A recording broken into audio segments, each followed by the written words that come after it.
నమః పార్వతీపతయే హర హర మహాదేవ్.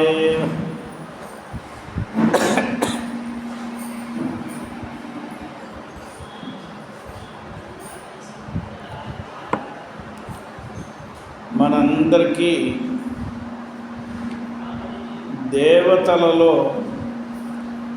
తక్కువ ఎక్కువలు, ఇష్టాయిష్టములు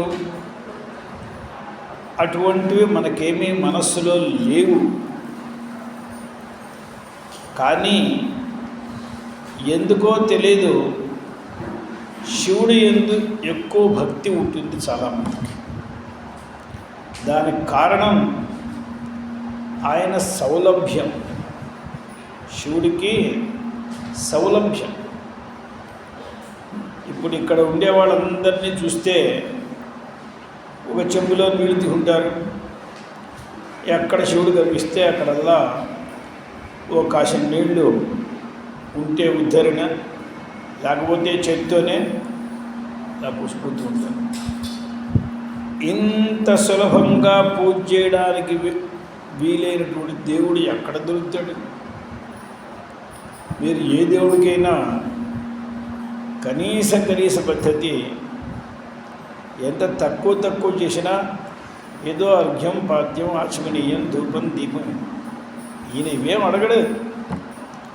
చాలామంది ఆ దేవుడి మీద పడి ఉన్నటువంటి మారేడాకుల్నే కాస్త తీసి అక్కడ ఉన్న నీళ్లతోనే కడిగి ఆయన ఎత్తిన పెట్టిపోతున్నారు. దానికి కూడా సంతోషిస్తున్నాడు ఆయన. మరి ఇంతటి ఆశుతోషి, ఇంతటి బోడా శంకరుడు ఎక్కడ దొరుకుతాడు? అందువల్ల అప్పయ్య దీక్షితులని ఒక మహానుభావులు, చాలా పెద్ద పండితులు, మంచి భక్తులు కూడా. ఆయన ఏమన్నారు? మహేశ్వరే వా జగదీశ్వరేవ. జగదీశ్వరుడు అంటే జగన్నాథుడు. జగన్నాథుడైన విష్ణువు ఎందు కానీ, మహేశ్వరుడే ఆయనది కానీ, జనార్దనేవా జగదంతరాత్మని న వస్తుభేద ప్రతిపత్తిరస్తి మే. వస్తుత వీట్లకు భేదం లేదు. శివుడైనా, విష్ణువైనా, అమ్మైనా అందరం ఒకటే అనే విషయంలో మనం తీర్మానంగా ఉన్నవాళ్ళం. అద్వైతం.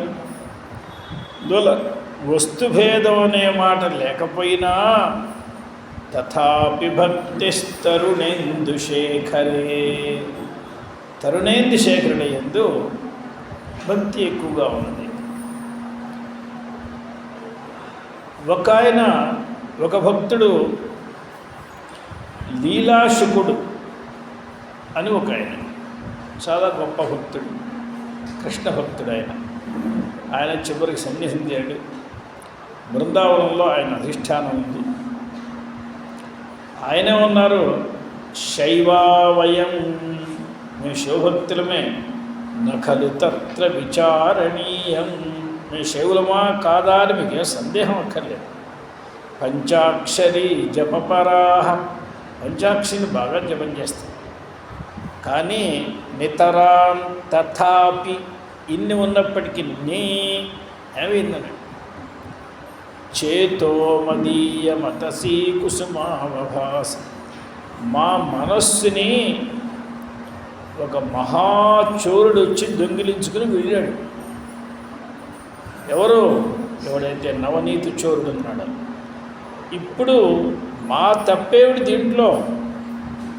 ఆయన చౌర్యం తీసి వెళ్తే ఆ మనస్సు ఆయన చేతిలో ఉండి, ఆయన చేతిలో ఆయన ఇష్టం వచ్చినట్టు ఆ మనస్సుని తిప్పుకుంటే ఇది మా తప్ప? ఇది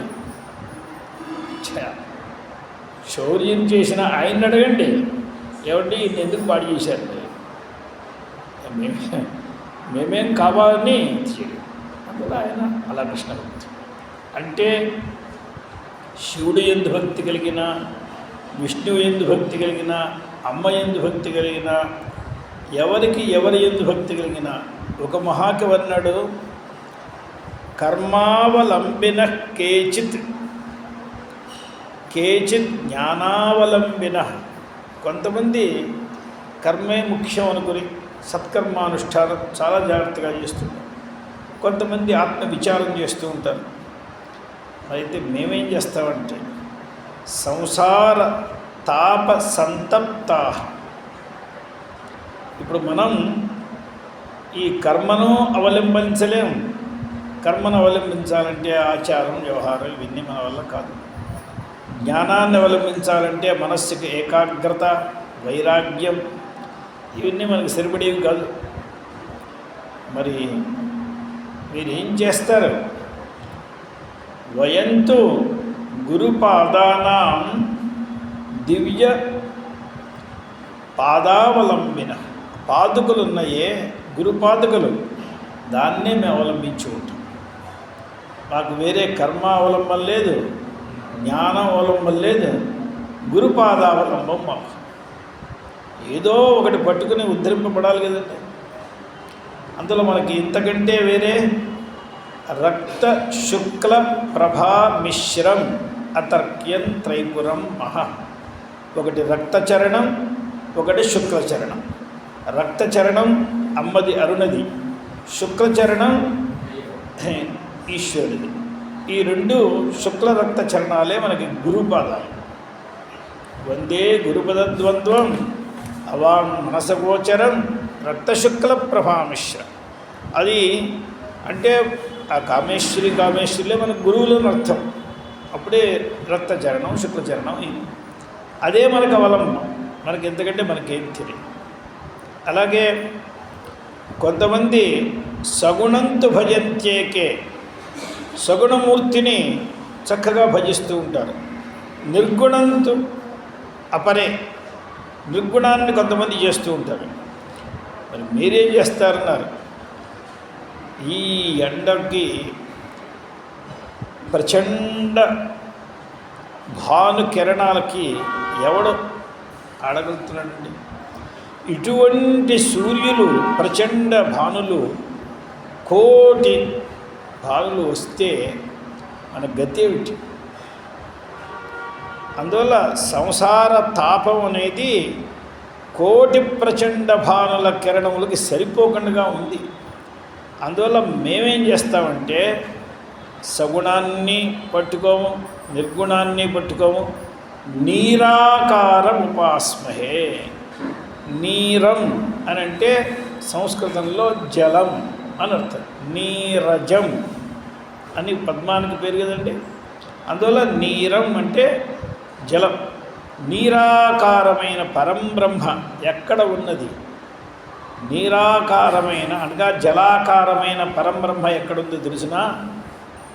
గంగయే నీరాకారమైన పరంబ్రహ్మ. అందువల్ల ఈ తాపానికి తప్తులైన వాళ్ళు ఏం చేస్తారండి? మీరు గ్రామాల్లో వెళ్ళి చూస్తే తెలుస్తుంది. బాగా ఎండకి గేదెలు, బర్రెలు అన్నీ అవి తాడలేక ఏ పెద్ద చెరువులోకో దూకుతాయి. దూకి హాయిగా నీళ్ళల్లో కూర్చుంటాయి ఒక గంట సేపు. అప్పటికి కానీ దాని శరీరం అంతా చల్లబడదు.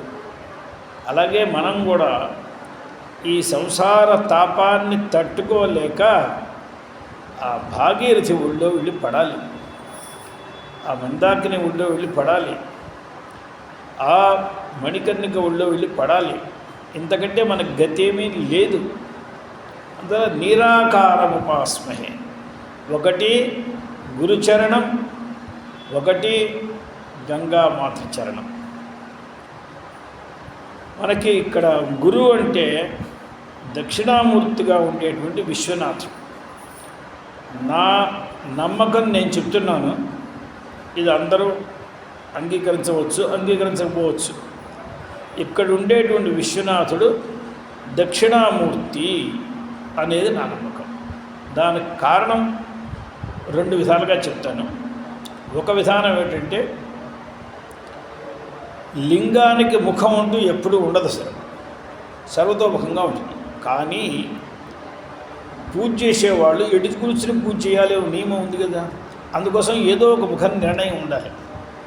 శివుడికి ముఖాన్ని నిర్ణయించడం నాకు తెలిసిన శాస్త్రంలో నంది బట్టి మనం శివుడికి ముఖాన్ని నిర్ణయించవచ్చు. ఇంతకంటే శివుని ముఖాన్ని నిర్ణయించడానికి అవకాశం ఉంది. యద్యపి శివుడు పంచముఖుడు, అది ఉండనే ఉంది. ఇప్పుడు పంచముఖుడైతే ఈ నంది ఎక్కడ ఉంటాడు? ఈ నంది ఉండాలి కదండి. ఒక గ్రామంలో మా చిన్న వయస్సులో శివమందిర ప్రతిష్ఠ జరిగింది. అక్కడికి ఎవరో నేనే పండితుడిని అనుకుంటే వాడు వచ్చాడు. వచ్చి ఏదో వాడి తోచిన మంత్రాలతో చేస్తున్నారు. గ్రామం వాళ్ళు ఎవరేం పట్టించుకుంటారు. వాడికి ఈ నందిని పెట్టించేప్పుడు సందేహం వచ్చింది.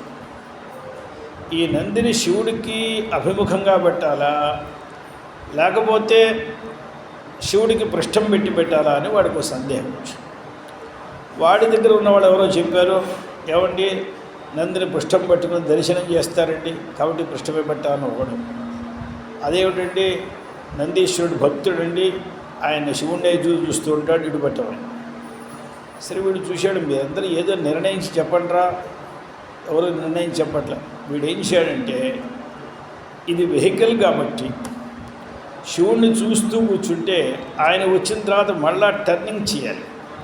అలా లేకుండా ఆయన వచ్చే వాటికి రెడీగా ఉండడం కోసం ఆయనకు పృష్ఠం పెట్టి చేయించేశాడు. మొత్తం ప్రతిష్ఠ అయిపోయింది.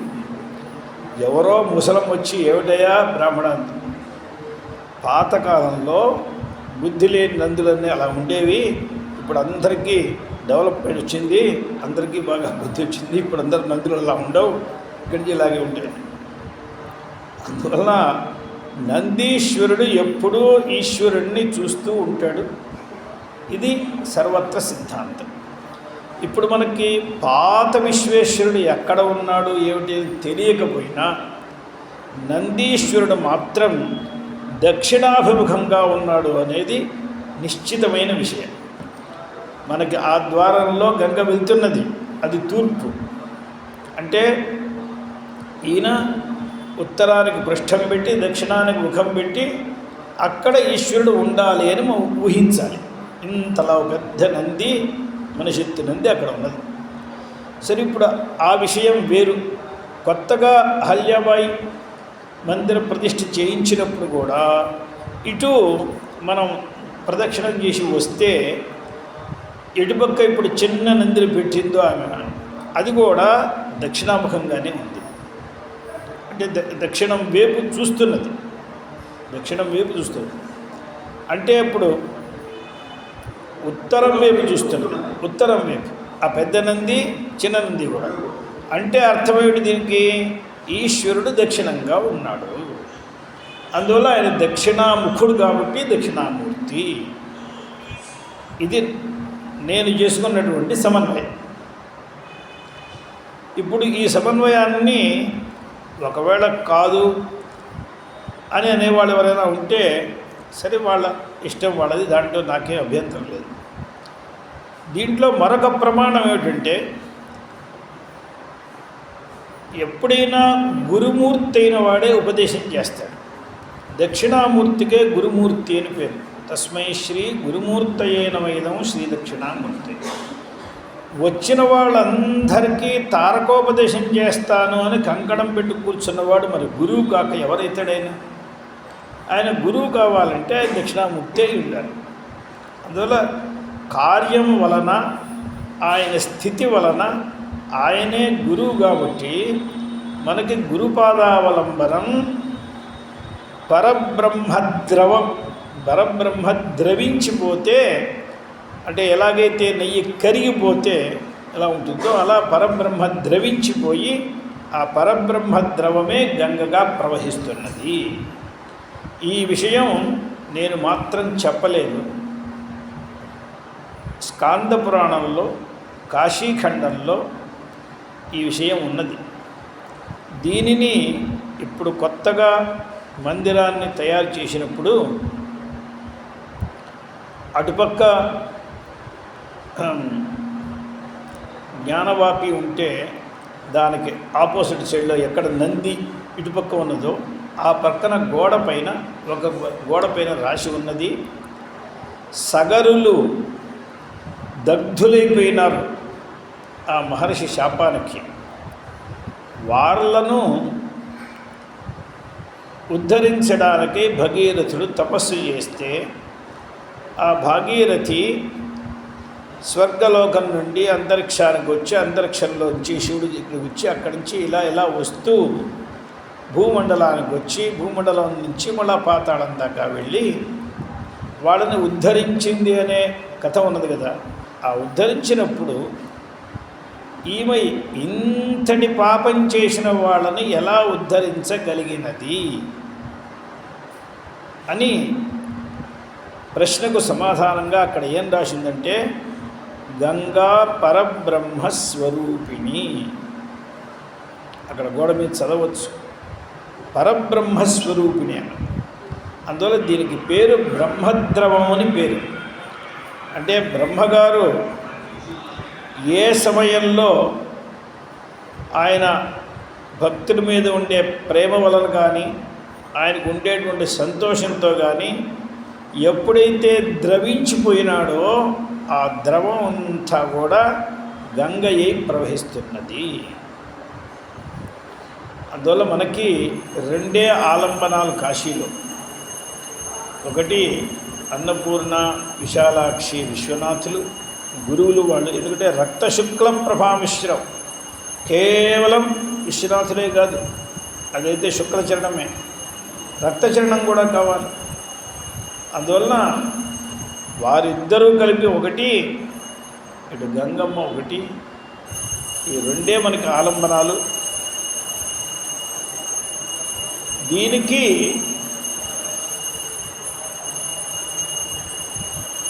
ఎవరో పరంబ్రహ్మ పరమాత్మ సర్వశక్తుడు సర్వవ్యాపకుడైన వాడు ఎవడో ఉన్నాడని లేదు. మన శరీరంలో మనకి స్థూలమైనటువంటి శరీరంలో బాహ్యం నుండి ఆరంభించి లోపలికి వెళ్తూ ఉండగా ఎక్కడికి వెళ్ళిన తర్వాత మనం ఆగిపోవలసి వస్తుందో దాన్ని మించి లోపలికి వెళ్ళలేము. ఆ చివరి దానికి పేరు ప్రత్యేగాత్మ అని పేరు. ఇక దాని తర్వాత లోపలికి వెళ్ళడానికి ఏమీ లేదు. మనకి స్థూలమైన శరీరం, దాని తర్వాత సప్తధాతువులు, ఆ సప్తధాతువులు దాటిన తర్వాత సూక్ష్మ శరీరం, ఈ సూక్ష్మ శరీరం దాటిన తర్వాత మనకి పంచకోశాలు, అలా కారణ శరీరం దాకా వెళ్ళి అక్కడ మనస్సు బుద్ధినంతా దాటి వెళ్తే, అంతఃకరణాన్ని కూడా దాటి వెళ్తే అక్కడ ప్రత్యేగాత్మ. ఇక దానిపైన నేను ఇంకా లోపల అని చెప్పడానికి వీల్లేదు. దానినే మన వాళ్ళు ఉపా అంటే సమీపం, అయ్యా అక్కడ దగ్గరలో ఉంది. దగ్గరంటే ఎక్కడండి? మనకి కామకోటేశ్వర మందిరం దగ్గర. కామకోటేశ్వర మందిరం దగ్గర ఎవరో అంటారు, మా ఇల్లు అంటారు. దగ్గర అంటే ఎంత దూరం? 1 లాక్ దూరం కూడా దగ్గరే కావచ్చు, అథవా 100 మీటర్లు కూడా దగ్గర కావచ్చు, 50 మీటర్ల దగ్గర కావచ్చు. అలా కాదండి, మందిరమే మా ఇల్లు అంటే ఇంకా ఉప అనే దానికి ఇంతకంటే అర్థం ఏం చెప్తాం? అలాగే ఉప అక్కడ ఉండేటువంటిది అంటే సీదతి. ఇప్పుడు మనం సదనం అని అంటున్నాం కదండి, సదనం అంటే ఉండే చోటు. దాన్ని సత్ అని కూడా అంటారు, సదనాన్నే సత్ అంటారు. అంటే అక్కడ ఎల్లప్పుడూ అత్యంత సమీపంలో వసించేదాన్ని ఉపనిషత్. ఉపనిషత్ అంటే సత్ అంటే వసించేది, నీ అంటే నిరంతరం అక్కడే వసించేది, ఉప అంటే సమీపంలో, ప్రత్యేగాత్మ సమీపంలో ఉండేవాడు. అంటే ప్రత్యేగాత్మ సమీపం అంటే ప్రత్యేగాత్మయే అయి ఉండేవాడు అంటే అది మాట. దీనికి ఇంకొక అర్థం, సత్ అనే దానికి 4 అర్థాలు ఉన్నాయి. సత్ అనే ధాతువుకి 4 అర్థాలు ఉన్నాయి. 4 అర్థాల్లో మనకి విశరణం అంటే మెల్లిమెల్లిగా దాన్ని హరింపచేయడం. ఇంతకుముందు ఆయుర్వేద వైద్యులు ఒక కుప్పిలిని ఇచ్చేవాడు. దాని రోజు తేనెలోనో దేంట్లోనో రంగరిస్తూ ఉండేవాడు. రంగరించగా కొన్ని రోజులకి ఏమైపోతుంది, అది పూర్తిగా అరిగిపోతుంది, ఇంకా ఏం ఉండదు. అలాగే మన అజ్ఞానాన్ని రంగరించి ఒక రోజున ఏమీ లేకుండా చేసేటువంటి ఏ జ్ఞానం ఉందో దానికే ఉపనిషత్ అని ఒక అర్థం. గతి అని ఒక అర్థం. అంటే మనకి ప్రాచీనమైనటువంటి పరమాత్మ స్వరూపం ఏది ఉన్నదో దాన్ని పొందింపజేసేది. మన వాస్తవ స్వరూపం అది కదా. ఇప్పుడు మనం ఏదో పిచ్చి పట్టి మోహం పట్టి అది కాస్త వదిలేసి ఎక్కడికి వెళ్ళాలో తెలియక తిరుగుతూ వస్తున్నాం. ఇప్పుడు మళ్ళా మనకు సరిగ్గా అక్కడికి చేర్చేటువంటిది ఉపనిషత్. అందులో గతి అని ఒక అర్థం. అవసాధనం అంటే కూకటి వేళ్లతో సహా పెగిలింపజేసి మోహాన్ని ఏమాత్రము ఇవాళ లేకుండా పోవడం కాదు, ఏనాడు రాకుండా ఉండడంగా చేసేటువంటిది. అందులో మోహ నిర్మూలనం చేసేది ఉపనిషత్. ఈ రకంగా ఉపనిషత్ అనే దానికి అర్థం చెప్పుకుంటే అందువల్ల ఇక్కడ ఇది అందులో మనకి ఈ రెండే ఆలంబాలు. దాంట్లో ప్రత్యక్ అనేది చివరిది, అంతకంటే ఇంకా సమీపం అని చెప్పడానికి ఏం వీల్లేదు. అక్కడ ఆ ప్రత్యక్నే పరమాత్మ అని గుర్తించు అని ఈ నామాల్లో చాలా చోట్ల ఈ జీవుడే పరమాత్మని గుర్తించు. ఎన్ని నామాలు చూస్తున్నాం. దానికి వ్యాసుల వారు ఒక చోట చెప్పారు, అనాపన్న వికార సన్ అంటే వికారమే లేకుండగా. నిన్న మనం చెప్పుకున్నాం, తాడు మారకుండగానే పామైతున్నది, గాయ చెప్ప ఏమాత్రం మారకుండగానే వెండి అవుతున్నది, వెండి అవుతున్నట్లుగా అనిపిస్తున్నది, వెండి కావట్లేదు. అలా గాయ చెప్పులన్నీ వెండి కావడం ఆరంభిస్తే మనకి ఇంకా దారిద్ర్యమే ఉంది అసలు. అది వెండి కావట్ల, వెండి అయినట్లు కనిపిస్తున్నది. అలాగే ఏ తాడు పాము కాల పాము అయినట్లు అనిపిస్తున్నది. ఎక్కడ ఉండేటువంటి ఊషర క్షేత్రములు, చౌడు భూములు అంటారు. ఆ చౌడు భూములు నీళ్లు కాల నీళ్ళు అయినట్లు కనిపిస్తున్నాయి. అలాగే పరంబ్రహ్మ పరమాత్మ అనాపన్న వికార, వికారాన్ని పొందకుండగానే తాను జగత్తుగా అయినట్లుగా, జగత్తుని రక్షిస్తున్నట్లుగా, జగత్తునంతా తనలో లయం చేసుకుంటున్నట్లుగా కనిపిస్తున్నాడు. తనలో ఏ రకమైన క్రియ లేకుండా జరిపిస్తున్నాడు. ఇది ఎలాగంటే అయస్కాంతవదేవ, అయస్కాంతం తనలో ఏమీ క్రియ ఉండదు. దీన్ని లాక్కోవాలని, దీన్ని బయటికి వేసేయాలని ఏముండదు. ఒక అయస్కాంతం దగ్గర మీరు రెండవ అయస్కాంతం దాని యాంగిల్ని మార్చి పెట్టండి. ఇది దక్షిణ ధ్రువంలో పెట్టి దాన్ని ఉత్తర ధ్రువంలో పెట్టండి, దాన్ని ఎంత దూరం వెళ్ళిపోతుందండి. ఏమిటో మహాద్వేషి కూడా అంత దూరం వెళ్ళడు. మీరు ఎప్పుడైనా చూశారు లేదో, ఆ రెంటిని కలపాలి అనే ప్రయత్నం చేస్తే మన శరీరంలో ఉన్న బలం సరిపోదు, కలవనే కలవు. మన చేతుల్ని విడగొట్టి ఎక్కడికో వెళ్ళిపోతాయి. ఆ రకంగా అంటే ఇది విడగొట్టడము, లాక్కోవడము, నిజంగా దీంట్లో ఏమైనా ప్రయత్నాలు ఉన్నాయా? స్వసన్నిధి మాత్రంతో అవన్నీ జరుగుతున్నాయి. అందువల్ల యస్య అనాపన్న వికార సన్ అయస్కాంతవదేవయ బుద్ధ్యాదీం చాలయేత్. బుద్ధిని, మనస్సుని, ఇంద్రియములను అనగా జ్ఞానేంద్రియములను, కర్మేంద్రియములను అన్నిటినీ చెలింపచేస్తున్నది ప్రత్యేగాత్మ. తన యందు క్రియ లేకుండగానే మనం పైన ఇంత ఎత్తులో ఒక మంచి అయస్కాంతం పెట్టి కింద చాలా ఇనప చువ్వలు పోస్తే దీనిపైన ఉన్న అయస్కాంతాన్ని తిప్పుతూ ఉంటే ఇవన్నీ తిరుగుతూ ఉంటాయి. మధ్యలో మనం అప్రదక్షిణంగా తిప్పితే అవన్నీ అప్రదక్షిణంగా తిరుగుతూ ఉంటాయి. ఇప్పుడు దీనిలో క్రియ లేకుండానే మిగతా వాట్లను చెలింప చేస్తున్నది. అలాగే ప్రత్యేగాత్మ నిష్క్రియమై ఉంటూ బుద్ధ్యాదులన్నిటినీ ప్రవర్తింప చేస్తున్నది. అందులో బుద్ధ్యాదులన్నింటినీ ప్రవర్తింప చేస్తున్నది కాబట్టి ఆత్మలో క్రియ ఉంది అనుకోవడం పొరపాటు. అందువల్ల అనాపన్న వికారస్సన్ అయస్కాంతవదేవయ బుద్ధ్యాదీంశ్చాలయేత్ ప్రత్యక్ సోహమిత్యవధారయ. ఆ పరమాత్మనే, ఆ ప్రత్యక్ బ్రహ్మనే నేను అని నిశ్చయించుకోవయ్యా. ఇది అవధారయ. అవధారణం అంటే నిశ్చయించుకో, తెలుసుకో.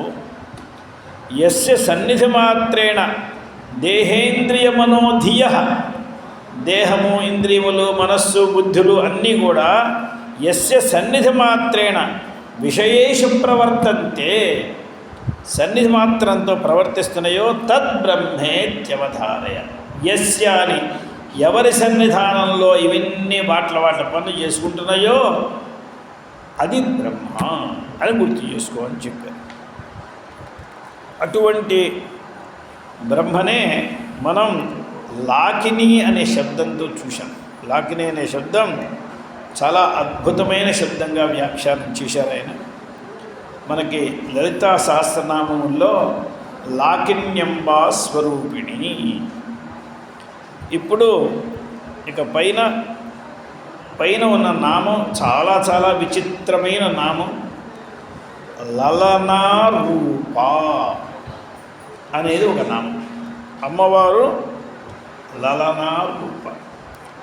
నిజంగా ఈ నామం చూస్తే ఇది ఏదో పిచ్చివాళ్ళు మాట్లాడినట్టు ఉన్నది. ఎందుకంటే జగదంబికకు ఈ నామావళి అని మనందరికీ తెలుసు. లలనా అనే శబ్దానికి స్త్రీ అని అర్థం మనకి తెలుసు. నీవు ఆడదాని రూపం గలదానివి అంటే ఏమిటి దీనికి అర్థం? ఆమె జగజ్జనని అని ఎప్పుడైతే మనం అంగీకరించే స్తోత్రం చేయడం ఆరంభించామో, నీవు ఆడదాని రూపం గలదానివి అంటే ఏమిటి మనకి అసలు దీనికి అర్థమేమిటి? లలనా రూప అనే శబ్దానికి ఇంతే కదా ఉన్నది. లలనా రూప, నీవు ఆడదాని రూపం గలదానివి అనడం బాగా ఉన్నది. ఒక ఆడదాన్ని పెట్టుకుని అలా అనొచ్చా? ఏమిటి దీనికి అర్థం అంటే లలనా అనే శబ్దానికి స్త్రీ అనే అర్థం ఉన్నప్పటికీ ఇక్కడ మనం ఏం తీసుకోవాలి? స్త్రీలలో సహజ సిద్ధమైన సౌందర్యం ఉంటుంది, ఆ సౌందర్యాన్ని తీసుకోవాలి. అలాగే వాళ్ళందరికీ కూడా జాతితః చక్కటి అలంకారం చేసుకోవడంలో వాళ్ళకి స్వతహా మనస్సు ఉంటుంది. ఆ అలంకారాన్ని తీసుకోవాలి. ఆ అలంకారానికి వివిధమైన సాధనలు వాళ్ళు పెట్టుకుంటారు. చాలా సాధనలు అంటే ఆ సాధనా ద్రవ్యములన్నిటినీ తీసుకోవాలి. ఆ సాధనా ద్రవ్యములు ఏదో రాళ్ళు రప్పలు పెట్టుకోరు, చాలా గొప్ప మాణిక్యంగా ఉండాలి. మరి అమ్మవారి ముక్కుకి ఏదో ముక్కు పుడకలో ఒక రాయి ఉంది. ఆ రాతిని గురించి మన మహావిరక్తులు శంకరాచార్యులు అంటారు, అథవా సహస్రనామాదుల్లో అన్నారు.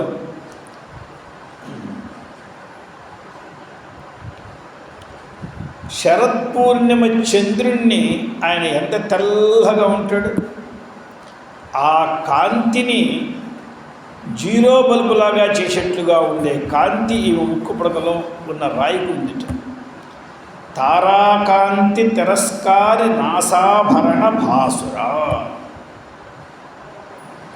అంటే అటువంటి రాయి వస్తే కానీ వీళ్ళకి ఆభూషణంలో సంతోషంగా ఉండదు. లోకంలో అందరికీ కూడా మంచి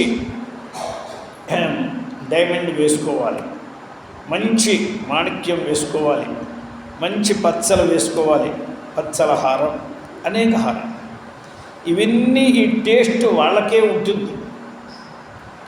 అందువల్ల ఇప్పుడు లలనా శబ్దంతో సకల విధ సౌందర్యము, సకల విధ సౌభాగ్యము, ఇది అర్థం.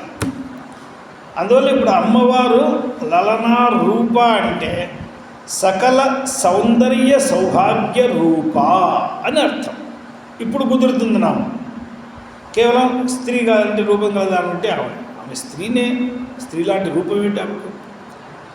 అందువల్ల దీనికి ఈ అర్థం చెప్పడంలో ఆయన చాలా ఇది చేసి వెళ్ళారు. రూప్యతే జ్ఞాప్యతే అనేనా ఇది రూపం. రూపం అనే శబ్దానికి అర్థం ఏం చెప్తున్నారంటే ఆయన చిహ్నం అని అర్థం చెప్తున్నారు. అంటే జ్ఞాపకం, లక్షణం అని మనం అంటాం. అంటే ఎక్కడైనా ఒక చోట ఇంటికి తాళం వేసింది అనుకోండి, అదే వీళ్ళు ఎక్కడికో బయటికి వెళ్ళారు అని మనకి బయటికి వెళ్ళడం అనేటువంటి కార్యానికి చిహ్నం తాళం వేసి ఉండడం. అలాగే సౌందర్యానికి చిహ్నం అమ్మవారు, సౌభాగ్యానికి చిహ్నం అమ్మవారు. అంటే ఎక్కడైనా ఒక చోట సౌభాగ్యం సౌందర్యాలు అమ్మవారి చిహ్నం కాదు, అమ్మవారికి చిహ్నం సౌందర్యం, అమ్మవారికి చిహ్నం సౌభాగ్యం. రూప్యతే జ్ఞాప్యతే అనేనా అయితే రూపం జ్ఞాపకం. జ్ఞాపకం అంటే గుర్తు చేసేటువంటి వస్తువుని జ్ఞాపకం అంటారు, జ్ఞానజనకం అని అర్థం. అంటే తద్వ్యాప్య లింగం. తద్వ్యాప్య లింగం అంటే అర్థం ఏమిటి? ఇప్పుడు ఎక్కడెక్కడ నిప్పు ఉంటుందో అక్కడ పొగ కూడా సాధారణంగా ఉంటుంది. ప్రాచీన కాలంలో కట్టెలతో చేసుకునేవాళ్ళు, యజ్ఞశాలలో కట్టెలు వాడేవాళ్ళు, వంట ఇంట్లో కట్టెలు వాడేవాళ్ళు, మరొక చోట కట్టెలు వాడేవాళ్ళు. ఎక్కడ అగ్ని బాగా భగభగవని ప్రజ్వలిస్తున్నదో అక్కడ పొగ ఉంటూ ఉండేది. అందువలన అగ్ని అనేది వ్యాపకం, ధూమం పొగ అనేది వ్యాప్యం. మనం ఎక్కడైనా ఒక చోట పొగను చూస్తే అక్కడ ఇంకా వంటలు జరుగుతున్నాయండి. మనం వెళ్ళకపోతే ఇప్పుడు మనకన్నా దొరుకుతుంది అక్కడ. ఎందుకంటే పొగ వస్తున్నది కదా, అంటే ఇంకా చేస్తున్నారు. ఒకవేళ పొగ ఏమీ రాకుండా ఉంటే వాడి గిన్నెలన్నీ తెలిసి పడుకున్నాము అని తెలుసుకోవచ్చు. దీన్ని బట్టి మనం తెలుసుకుంటాం కదా. అలాగే ఎక్కడి నుంచో పొగ వస్తుంది, అదే యజ్ఞశాల ఉంటుందండి అని పొగను చూసి మనం అక్కడ అగ్నిని తెలుసుకుంటాం. ఎందుకంటే తద్వ్యాప్యమైనటువంటి లింగం అంటే అర్థం. అలాగే ఎక్కడ సౌందర్యం ఉన్నదో సౌందర్యాన్ని చూసి అక్కడ భగవతి ఉన్నది అని తెలుసుకోవచ్చు. ఎక్కడ సౌభాగ్యం ఉన్నదో దాన్ని చూసి భగవతి ఉన్నదని తెలుసుకోవచ్చు. భగవతికి ఇది. అందువల్ల దీనికి అర్థం రాశారు చిహ్నమితివా. చిహ్నం మాట ఇది ఉంటే అది ఉండి తీరుతుంది. అందువల్ల లలనానాం, అంటే స్త్రీణాం, రూపం. రూపం అంటే ఏమిటి? వేష, వాళ్ళ వేషభాషలు. లలనానాం స్త్రీణాం రూపం వేష అంటే ఏమిటండి? ఆ వేషం ఆభరణములు, అలంకారములు.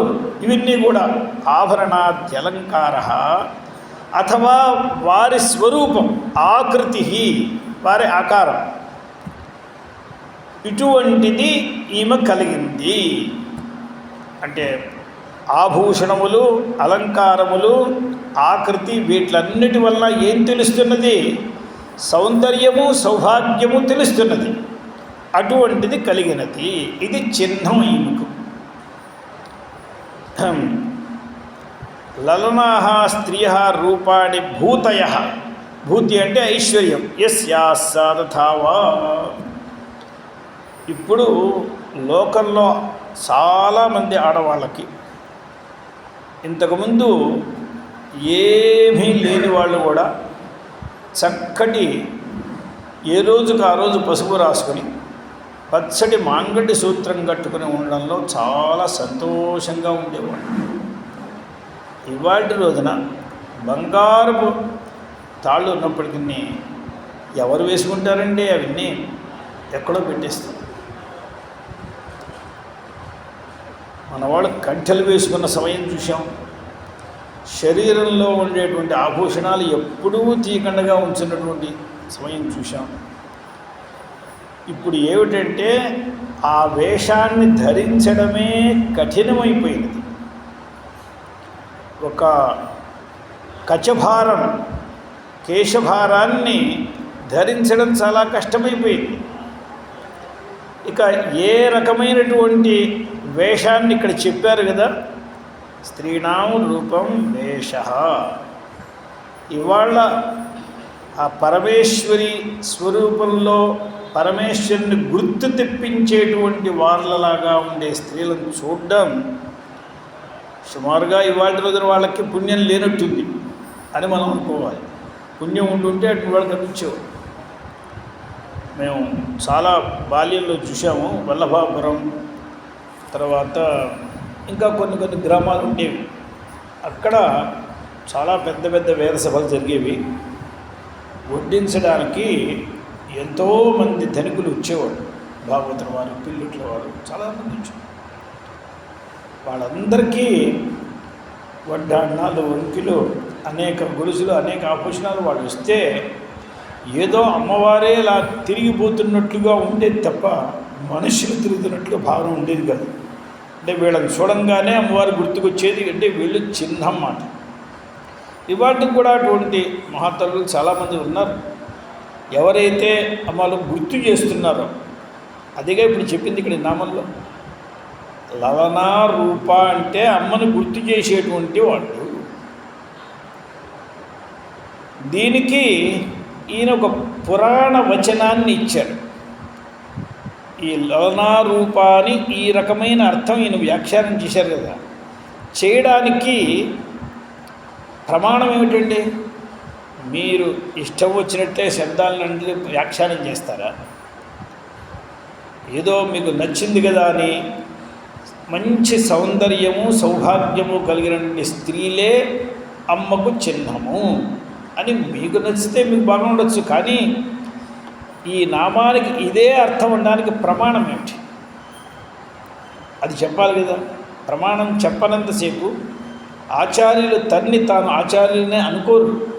ప్రమాణ వచనాన్ని చెప్తాం. ఇవాళ మనుషులు ఏమీ ప్రమాణాలు లేకుండా ఏదో వాళ్ళు నోటికి వచ్చింది వాళ్ళు చెప్తున్నారు.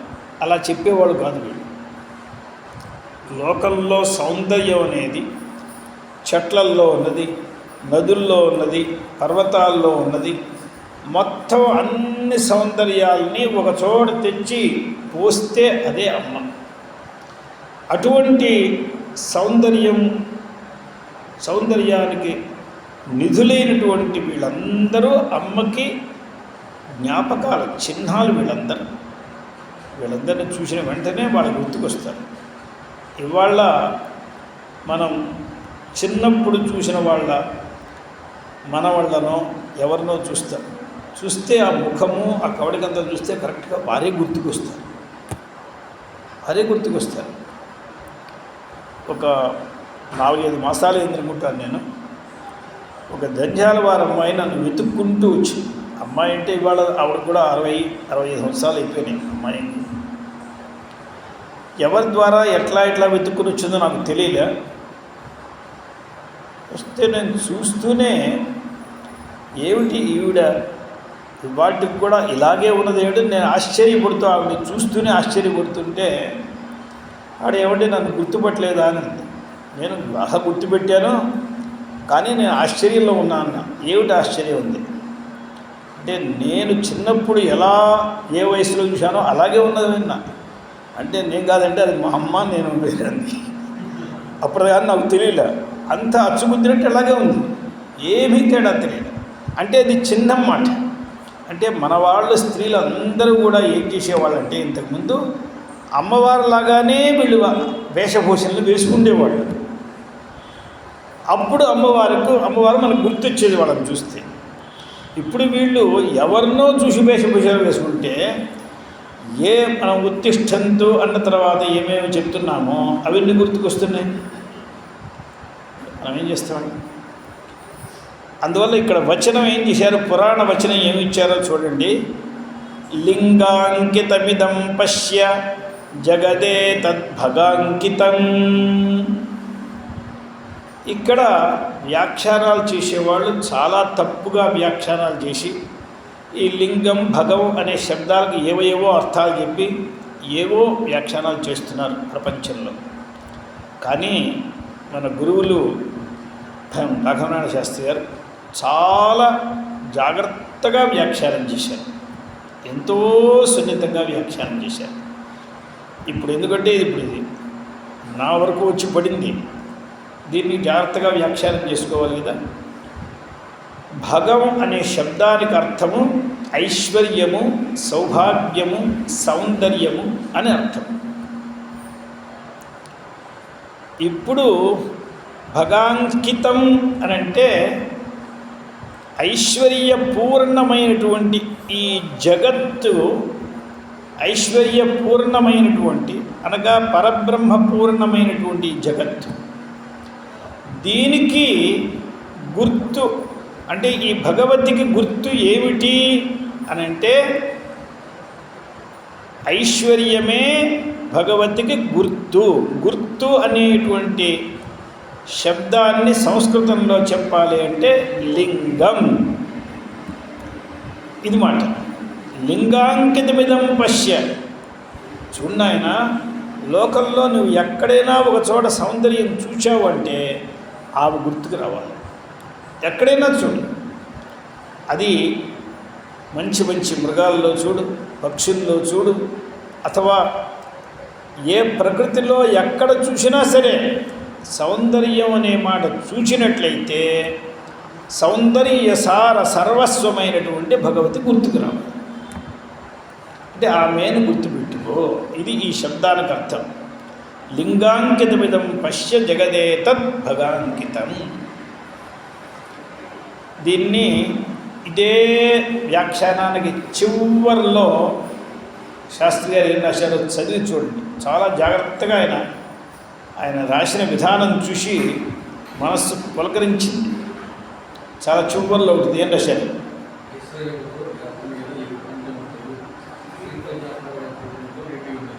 అంతే. ఓ మరి అందువలన దీన్ని ఇప్పుడు అసలు నేను అనుకున్నాను, శాస్త్రి గారు ఏమన్నా తప్పుడు అర్థాలు చెప్పే వాళ్ళను ఖండిస్తారా అని నా మనస్సులో ఒక ఆశ ఉండి నేను ఆ పుస్తకాన్ని చూశాను. నేను ప్రతి నామం చూడట్లేదు, ఈ నామంలో నేను ప్రత్యేకంగా చూశాను. ఎందుకంటే ఈ తప్పుడు అర్థాలు చెప్పే వాళ్ళని ఖండించి ఉంటారు మాట. అది ఖండించనే లేదు, అసలు ఆ మాట ఎత్తలేదు. ఇప్పుడు ఏమిటి అసలు ఖండించకపోవడానికి కారణం ఏంటి అంటే, ఇప్పుడు నాకు విచారించగా అర్థమైంది, ఖండించడం మనం ఆరంభిస్తే వాళ్ళ మతాన్ని మనమే ప్రచారం చేసిన వాళ్ళం అవుతాం. అందువల్ల మనం ఏం చేయాలంటే వాళ్ళని ఉపేక్ష చేయాలి. అసలు వాళ్ళ అలా చెప్పారా అంటే ఓహో అలా కూడా వాగుతున్నారా అని వదిలేస్తే అయిపోయింది. అలా వాగాడా అయితే తప్పది అని మనం అన్నామంటే ఇది పెరిగిపోతూ ఉంటుంది.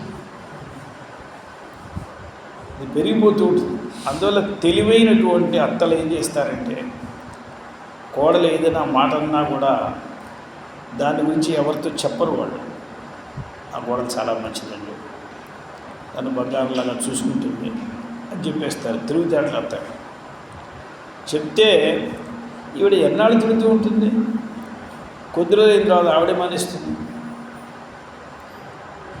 అంతపై ఇప్పుడు దీన్ని అనువాదం చేయడం ఆరంభించే ఆ రోజున ఏమన్నదో తెలుసా, ఏం వేడి ఉపయోగించిందో తెలుసా అని అదే గుర్తుపెట్టుకుని అదే మన ఊరంతా చెప్తూ ఉంటే ఊరు వాళ్ళందరూ ఏమ్మా ఇలా అన్నావట, అలా అంటే ఇంకా బాగుండేది అని సమస్యల విషయం వాళ్ళు చాలామంది ఉంటారు. ఇదంతా ఎందుకు వచ్చింది? అందువల్ల ఆచార్యుల వారు మన రాఘవనారాయణ శాస్త్రి గారు ఏమీ అసలు ఇంకో విషయాన్ని స్పృశించకుండా పైకి వెళ్ళిపోయినారు ఆయన.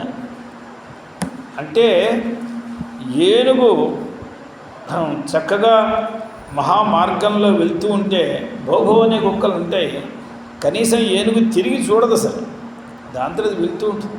అలా గజగతిలో వెళ్ళిపోతున్నారు ఆయన.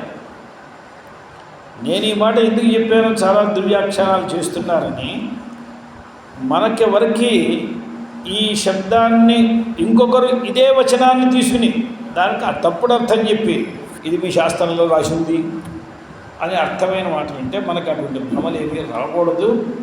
వాళ్ళు ఇలా చెప్పారు. అందువల్ల లలనా రూప, ఎవరిని చూచి అమ్మను స్మరిస్తూ ఉంటామో వాళ్ళందరూ కూడా అమ్మలే మనకి. ఇంతే కదండి. యాదేవి సర్వభూతేషు మాతృరూపేణ సంస్థిత అంటే ఏమిటి అర్థం? అంటే మాతృరూపేణ సంస్థ అంటే ఇష్టం వచ్చినట్టు వేషాలు వేసుకుంటే మాతృరూపం వస్తుంది. ఆ వేషం అది శాస్త్రీయమైన వేషం. అంటే ఏ అమ్మను చూస్తే మొత్తం జగజ్జననే గుర్తుకొస్తుందో అందువల్ల ఓం లలనా రూపాయే నమః. లసద్దాడిమ పాటలా. ఇప్పుడు మనకి సహస్రనామాల్లో ఒక నామం ఉంది, తాంబూల పూరిత ముఖి అని ఒకటి ఉంది. అక్కడ లసద్దాడిమ పాటల. ఈ లసద్దాడిమ పాటల అంటే దాడిమ అనే దానికి అర్థం ఏంటంటే దానిమ్మ అని అర్థం. ఆ దానిమ్మ అంటే చెట్టు కావచ్చు, ఆకులు కావచ్చు, పుష్పాలు కావచ్చు, ఫలాలు కావచ్చు. కానీ ప్రకృతంలో అభిప్రాయం ఏంటంటే ఆ దానిమ్మ పువ్వుని చెప్తున్నాడు. ఆ దానిమ్మ పువ్వు చాలా వికసిస్తే అసలు దాని ఎరుపుకి మనం ఏ రకమైనటువంటి ఉపమానం చెప్పాలో మనకేం తెలియదు. ఏదో వీళ్ళు చెప్తూ ఉంటారు లైట్ రోస్ అని, ఏదో ఆ రెడ్ అని ఈ రెడ్ అని ఏవో చెప్తుంటారు. ఏం చెప్పినా దానిమ్మ పుష్పం వికసించిన తర్వాత దాంట్లో ఉండేటువంటి ఆ ఎరుపుదనానికి సమానమైన వస్తువుగా అసలు ఎక్కడ చెప్పడానికి లేదు. దాన్ని ఎరుపు అని అనరు, దాన్ని పాటలం అని అంటారు. పాటలం అంటే శ్వేత రక్తస్థు పాటల. ఇప్పుడు తెలుపులో వాళ్ళు ఏం చేస్తారంటే కలర్ అన్నీ కాంబినేషన్తో వస్తాయి. ఎర్రటి ఎరుపులో కాస్త తెలుపు కలుపుతూ వచ్చామనుకోండి, మరీ కలిపేస్తే లైట్ రోస్ అయిపోతుంది. అలా కాకుండా ఆ కాంబినేషన్లో ఎంత అనేది అదొక పెద్ద శాస్త్రం. అలా కలిపినట్లయితే అది పాటల వర్ణంగా వస్తుంది. చింత నిప్పుల్లాగా ఉండదు, ఆ ఎరుపేం బాగా ఉంటుంది. అది ఏమిటంటే అదంతా నోటితో చెప్పేది కాదు, అనిర్వచనీయం అది ఆ పాటలు. అందువల్ల పాండురం వేరు, పాటలం వేరు. ఇది శ్వేతము రక్తము అంటే దాంట్లో రెండు షైడ్లు వస్తూ ఉంటాయి. దాన్ని డబల్ కలర్ అంటారు. ఒక పక్కన చూస్తే అదేమిటి తెలుపా అన్నట్టు, అది ఎరుపుగా ఉంది. తెలుపా ఎరుపా అని నిర్ణయించడానికి వీల్లేనటువంటి ఒక అద్భుతమైనటువంటిది పాటలం. అంటే తెలుపా ఎరుపా అని చెప్పలేమేమిటంటే ఇది శివుడా శక్త అని చెప్పలేమని అర్థం అని అంటున్నారు ఆయన. అంటే శివుడైతే తెలుపు, అమ్మవారైతే ఎరుపు. అప్పుడు ఈ ఐక్యమైన రూపాన్ని ఏం చెప్తామంటే ఇప్పుడు తెలుపు ఎరుపు కలిసిపోయినాయి. కలిస్తే ఏం చెప్తాం? ఈ తెలుపు ఎరుపు కలిస్తే ఇది పాటలమైంది.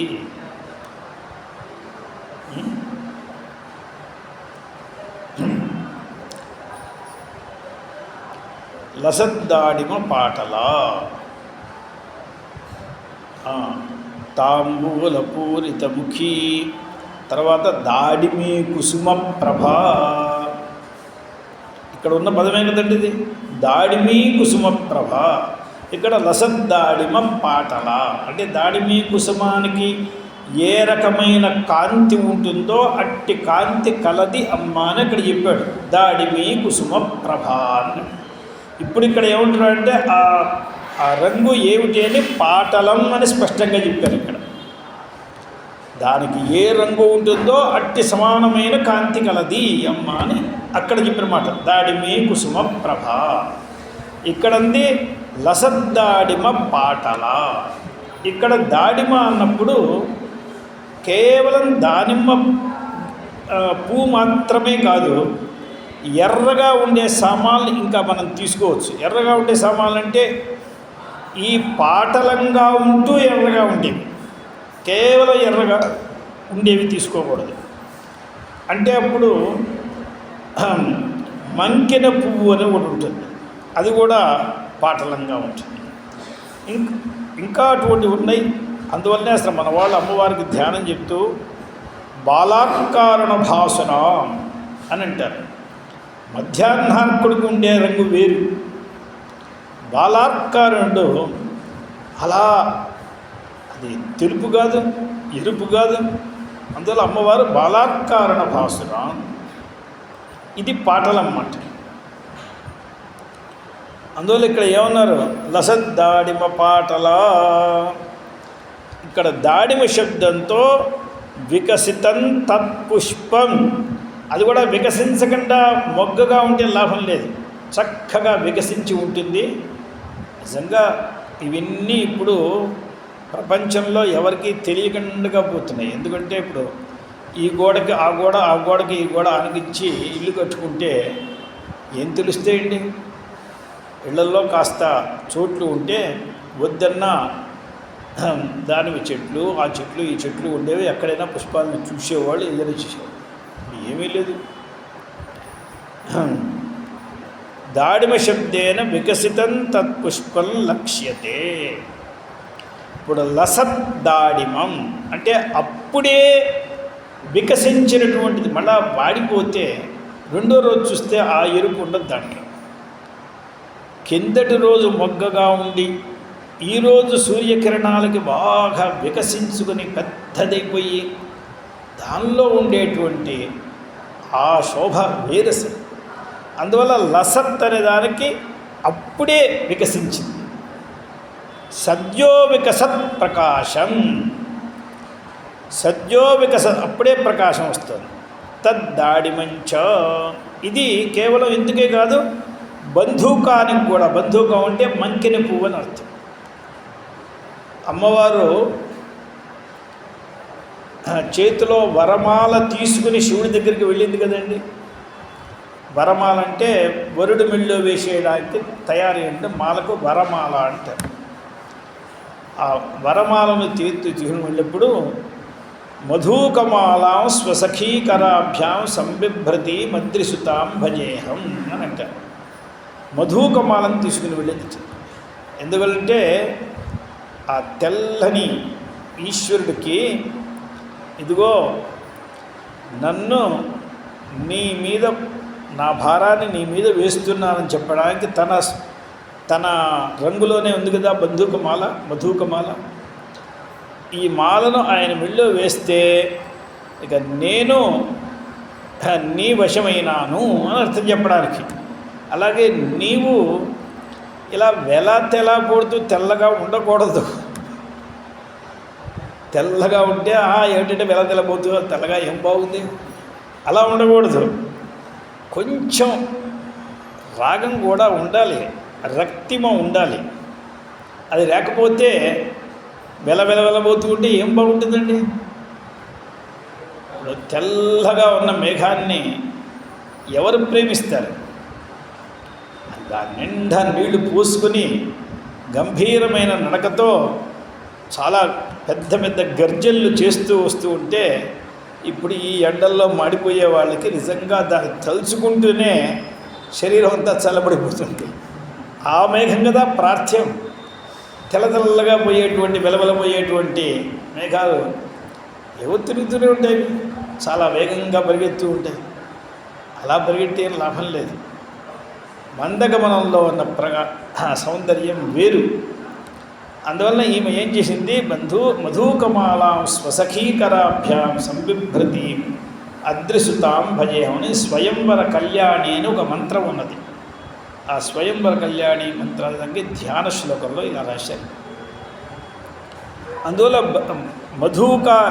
బంధూకాదీనాం అటువంటివన్నీ అవన్నీ ఏ రకంగా పాటలంగా ఉంటాయో తద్వత్ పాటల ఆ రకమైన వర్ణం కలిగింది. సరే పాటల అంటే ఏమిటో చెప్పండి బాబు అంటే శ్వేత మిశ్ర రక్త వర్ణ ప్రధాన మూర్తిమతి. శ్వేత మిశ్రము రక్తవర్ణ ప్రధానము అనగా ఇది ఏదో 60-70% రక్తం ఉండాలి, దాంట్లో ఒక 30-40% శ్వేతం ఉండాలి. అలా కలిస్తే అది మాట పాటల. శ్వేత మిశ్ర రక్తవర్ణ ప్రధానమూర్తి, దానికి కారణం శ్వేత రక్తంతు పాటలం అని కోశం. శ్వేతము రక్తము కలిసి ఉంటే దాన్ని పాటలం అని అంటారు కాబట్టి అలా ఉండాలి అని. అందువల్ల లసద్దాడిమ పాటల అన్న చోట ఇక్కడ ఏం చెప్తున్నది నామం రక్తశుక్ల ప్రభామిశ్రం అనే దాన్ని చెప్తున్నది ఇక్కడ. ఇదే కదా పాటలం. లేకపోతే ఇంతకుముందు శక్తి లేకుండా కేవలం బ్రహ్మచారిగా యోగీశ్వరుడిగా తిరుగుతున్నప్పుడు ఉండేటువంటి వాడు శుద్ధ స్ఫటిక సంకాశం. అప్పుడే ఆయన ఈమె వచ్చిన తర్వాత శుద్ధ స్ఫటికాలన్నీ పోయినాయి, పూర్తిగా మాణిక్యమై కూర్చుంది. అది పరిణమతి మాణిక్య వపుష. సరస్వతి శుద్ధాం శుక్లాం బ్రహ్మ విచారసార పరమాద్యాం జగద్వ్యాపినీమని సరస్వతీ స్తోత్రంలో ఆమె తెల్లగా ఉంటుంది కదా. శ్వేత వాహన, శ్వేత వస్త్ర, శ్వేత పద్మాసనధర, ఆమె శ్వేతే, అంత శ్వేతే. కానీ ఆచార్యులు ఉన్నారు, ఆ సరస్వతి కూడా నీ రంగులో పడి ఆమె కూడా ఎర్రైందమ్మా అన్నాడు. ఎలాగైంది అంటే జపా పుష్పఛాయ తవ జనన జిహ్వా జయతి సా. 24 గంటలు తాంబూలాన్ని నవిలి శివుణ్ణి గురించి స్తోత్రం చేసి చేసి చేసి చేసి నీ నాలిక కందిపోయి ఎర్రపడిందమ్మా. ఎక్కువ పని చేస్తే చేతులు కందిపోయినట్లు, బాగా ఎక్కువసేపు స్తోత్రం చేస్తే నాలిక కూడా కందిపోయింది. ఆ కందిపోయిన నాలిక ఎర్రబడింది. ఎప్పుడైతే స్తోత్రం చేయాలో అప్పుడు సరస్వతి ఆ జిహ్వాగ్రమందు వచ్చి నృత్యం చేస్తూ ఉండాలిగా, అప్పుడేగా స్తోత్రం. సరస్వతి జిహ్వాగ్రమందు కూర్చోకపోతే స్తోత్రమే ఉన్నది. ఎప్పుడు ఆమె శుద్ధమైన ఆమె ఇక్కడ వచ్చి కూర్చుందో ఆ ఎర్రటి నాలుక మీద కూర్చుంటే ఆవిడ మాత్రం ఎర్రగా తెల్లగా కనిపిస్తుందా ఏమిటి? ఆవిడ ఎర్రగానే కనిపిస్తుంది. అందులో సరస్వత్యామూర్తి పరిణమతి మాణిక్య వపుష యదగ్రాసీనాయా స్ఫటిక దృశ దచ్చ విమయీ. శుద్ధమైనటువంటి శుద్ధ స్ఫటిక వర్ణం కలిగినటువంటి సరస్వతి కూడా ఎర్రబడిందమ్మా. అంటే నీ నాలుక ఎంత ఎర్రబడిందో చూడు. ఆయన్ని మాట్లాడి కొంచెం విశ్రాంతి తీసుకోతలే. ఆయన చెప్తూనే ఉండొచ్చు, తర్వాత చెప్పచ్చు, ఇప్పుడు కొంచెం విశ్రాంతి తీసుకో. అమ్మకి నాలుక కందిపోయిందనే విషయాన్ని గుర్తించిన వాడు శంకరాచార్య. అంటే ఎంత ప్రేమ ఉన్నదో చూడండి. నిజంగా మనకి ఇంట్లో ఎవరైనా నాలుక పూత పూసిందంటే మనందరం మనమే గుర్తించగలమా? వారు ఏదో రకంగా మనకి ఇంగితం చెయ్యందే మనం తెలుసుకోలేము. కానీ ఈయన ఆమె నాలుక బాగా కందిపోయింది, ఎర్రబడిపోయింది. అక్కడ ఉండే సరస్వతి కూడా ఎర్రబడిపోయింది. ఏమేం చూశారో, ఎంత అంతరంగులుగా ఉన్నారో. చాలా చిన్నపిల్లలట ఇంట్లో ఏదైనా వస్తువు చేస్తే పెద్దవాళ్ళందరికీ పెట్టి తల్లి వాళ్ళకి, పెద్దవాళ్ళకి ముందు కానీ తర్వాత కానీ తల్లి పెడుతుంది. పెడితే అప్పుడు వాడు తిండు. వాడు పారేస్తాడు. తర్వాత ఏదో మిగిలింది కాస్త పాపం నోట్లో పెట్టుకుంటుంది. ఆ పెట్టుకున్నప్పుడు వాడు ఏం చేస్తాడంటే ఈ నోట్లో అది నాకు కావాలంటాడు. నోట్లోంచి అడిగి తీసుకుంటాడు. బయట ఉన్నది ఇచ్చినప్పుడు ఎందుకు వద్దన్నావురా అంటే అది మంచిగా ఉందో లేదో అని వాడికి విశ్వాసం లేదు. ఈవిడ సగం తిన్న తర్వాత విశ్వాసం పూర్తిగా ఉండేది. ఇప్పుడు అక్కడ దంతాల మధ్యలోంచి వీళ్ళు అక్కోవాలి దాన్ని. దాంట్లో ఉంటే శంకరాచార్యులు ఆ రకమైనటువంటి పిల్లవాడిగా వ్యవహరించాడు. ఆయన అంటారు, తాంబూల శకలాలు నాకు ఎప్పుడు తెలుస్తుంది. అక్కడ తాంబూలం ఉందంటే నాకు అక్కర్లేదు, నేను సన్యాసి. ఏం కావాలి? నువ్వు తినే తాంబూల కబళ శేషాలు కావాలి. అందువలన గురూచ్ఛిష్టం తినాలి అన్నప్పుడు శాస్త్రంలో ఉచ్ఛిష్టం అంటే ఏమిటండి? తినగా గిన్నెలో మిగిలింది అని కొంతమంది, అది ఉచ్ఛిష్టం ఉండేది. అలా కాదండి, తిన్న పాత్రలో ఏదైతే మిగిలిందో అది ఉచ్ఛిష్టం అని. ఇవన్నీ ఉచ్ఛిష్టాలు కాదండి. వాళ్ళు తిని చేయి కడుక్కుని నోరు బుక్కులు చింపేసిన తర్వాత కూడా దంత మధ్యంలో ఏదైతే ఇరుక్కుని ఉన్నదో అది ఉచ్ఛిష్టం, అది కావాలి అని కొంతమంది అన్నారు.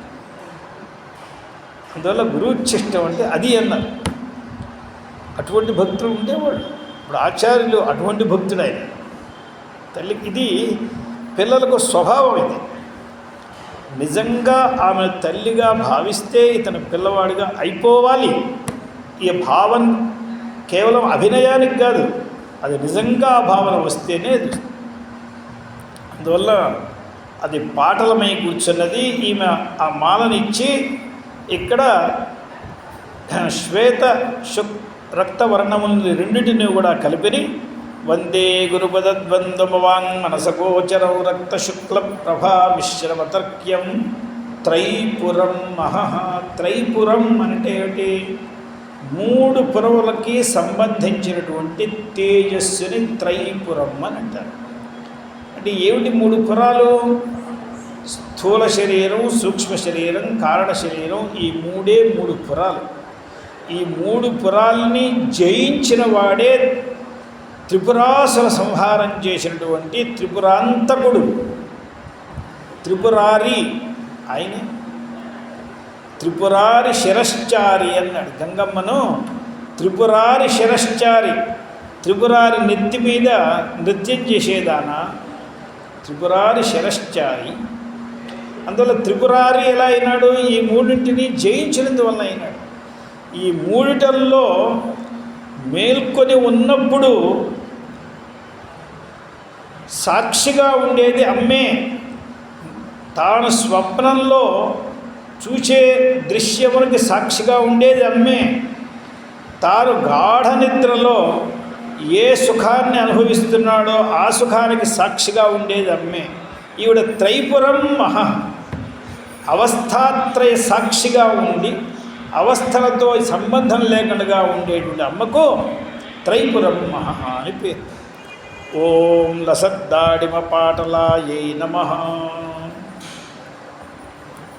ఇక ఆభూషణాలు ఏమేమి ఉంటాయి అనేది ఒకటి ఆరంభించారు. లలంతికా లసత్ఫాల, చిన్న పిల్లలకు పాపిడి చేరు అని ఒకటి పెట్టేవాడు. దాన్ని ఆ ఆభూషణానికి పేరు లలంతిక అని పేరు. పరశురాముల వారు దేవీ పూజా విధానాన్నంతా కూడా రాశారు. పరశురాములకి మొత్తం ఆయన జీవితంలో 2 రకాలుగా ఉన్నది. ఎలాగైతే మన ఒక రూపాయి కాయిన్కి ఇటుపక్క ఒక రూపం, అటుపక్క ఒక రూపం. ఎక్కడో ఒక చోట నెంబర్ వేస్తాడు, మరొక చోట చిహ్నం వేస్తాడు. అలాగే పరశురాముడికి మొత్తం జీవనం 2 ఫేసుల్లో జరిగింది. ఒకటి పూర్తిగా నిఖిల క్షత్రియుల్ని వధించడమే పని. ఆయన చేతిలో ఉండే గండ్ర గొడ్డలకి క్షణం తీరిక లేకుండా కొంతకాలం నడిచింది. అది ఒక సమయం. శ్రీరామచంద్రుడికి ఎదురుపడిన తర్వాత ఆయనకు అదంతా వదిలేసి ఆయన తపస్సు చేసుకోవడానికి వెళ్ళిపోయినాడు. అక్కడి నుంచి జీవితం వేరు పరశురాముడి జీవితం. ఇక ఈ హడావుడంతా లేదు. ఈ పరశురాముడు రాముడు ఎప్పుడు సంధించారు అని కథను చెప్పేటప్పుడు మనందరికీ తెలిసిన కథ, మనందరం చెప్పే కథ, వివాహం అయ్యి వీళ్ళందరూ వధువులతో కలిసి వరులందరూ అయోధ్యాభిముఖంగా ప్రయాణం చేస్తూ ఉండగా పరశురాముడు వచ్చాడు అని మనకు తెలిసిన కథ మనం చెప్పేది. కానీ కొంతమంది ఏం చెప్తారంటే వివాహానికి ముందే వచ్చాడు అని చెప్తారు. ఇప్పుడు ఏది బాగా ఉన్నదని చూస్తే ఒక మహాకవి అన్నాడు, ముందరే వచ్చుండే రాముడు జయించి ఉండేవాడు కాదు. సీతమ్మ రానప్పుడు ఏమిటి ఈయన వైభవం, అందువల్ల సీతమ్మ వచ్చిన తర్వాతనే చెప్పాలి. సీతమ్మ ఉంటే అప్పుడు ఈ పరశురాముడు ఓడేవాడు కాదు. ఎందుకు ఓడిపోయినాడని, శాంతస్వరూపిణిగా సీతమ్మ పక్కన నిల్చుంటే ఆయన కళ్ళు అక్కడి నుంచి కదలకుండా సీతమ్మ పదార విందాలనే చూస్తున్నాయి. ఈయన ఏ అస్త్రం వేస్తున్నాడో ప్రత్యస్త్రం ఏం వేయాలో తెలియక వదిలేశాడు. ఎందుకంటే పరశురాముడే కదా దేవీ భక్తుడు, ఆ సీతమ్మే కదా జగజ్జనని. వారే మనకి పూజా విధానం అంతా రాశారు. దాన్ని కల్పసూత్రం, కల్పం అంటే ఒక ప్రొసీజర్, దానంతా ఆయన రాశారు. పరశురామ కల్పసూత్రం. దాన్ని చక్కగా చాలామంది పెద్దలు వ్యాఖ్యానం చేశారు. ఆ పుస్తకాన్ని చాలా గొప్పగా ప్రింట్ చేశారు. వడోదర, ఈనాడు బరోడా అని పిలుస్తారు, వడోదరాలో మహారాజా ఉండేవారు, వారు చాలా ప్రింట్ చేయించారు. చాలా అద్భుతమైన పుస్తకం. ఆ చేయించినప్పుడు దాంట్లో పెద్ద విశేషం ఏంటంటే ఆ పుస్తకం 200-300 పేజీల కంటే లేదు మూల టెక్స్ట్. కానీ ఇప్పుడు ఆ పుస్తకం 1000 పేజీలు ఉంటుంది.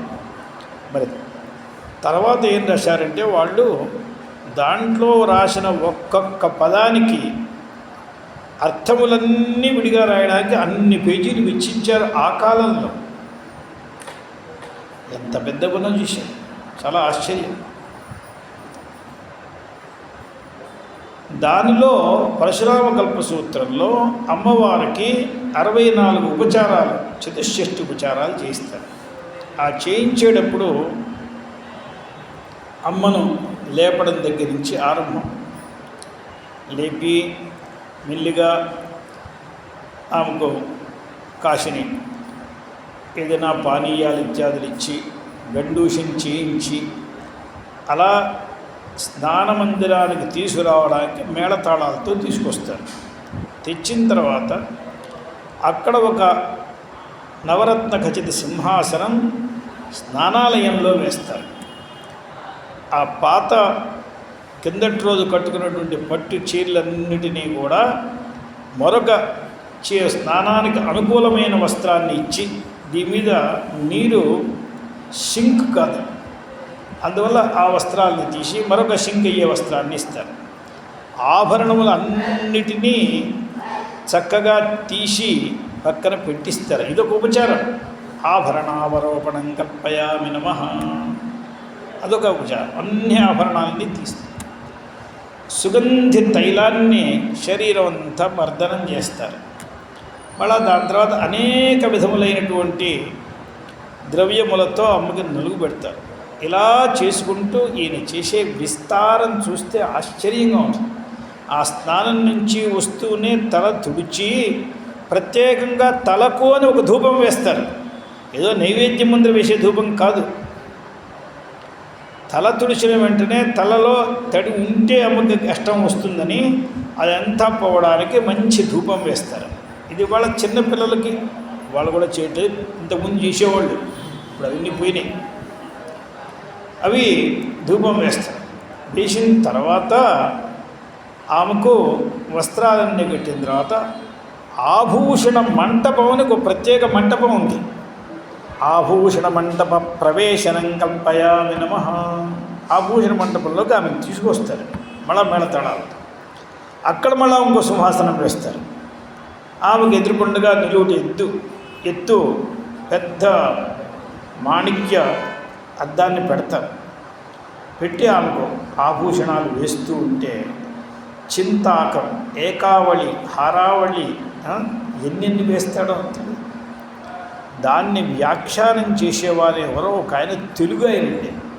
అంటే ఆయన తెలుగు వాడా, తెలుగు తెలిసి ఉన్నవాడా, తెలుగువాడనే చెప్పుకోవాలి. ఎందుకంటే ఆయన సంస్కృత వ్యాఖ్యానంలో రాస్తూ ఒక హారానికి అర్థం ఏమిటి అని రాస్తూ ఆయన ఆంధ్ర భాషాయాం అంటే తెలుగు మాటల్లో ఇలా అంటారు అని ఆయన సంస్కృతంలో అలాగే రాసి పెట్టాడు దాన్ని. ఆనాడు అట్లాగే అది దేవనాగరి అక్షరాల్లో ఉంటుంది, తెలుగులో చింతాకు పతకము అందంట. అంటే చింతాకులు చాలా చిన్నగా ఉంటాయి కదండి. ఆ రకంగా ఒక నక్లీస్కి ఆ బంగారంతో అవన్నీ వస్తాయి. దాని మధ్యలో ఒక పెద్ద పథకం చేస్తారు.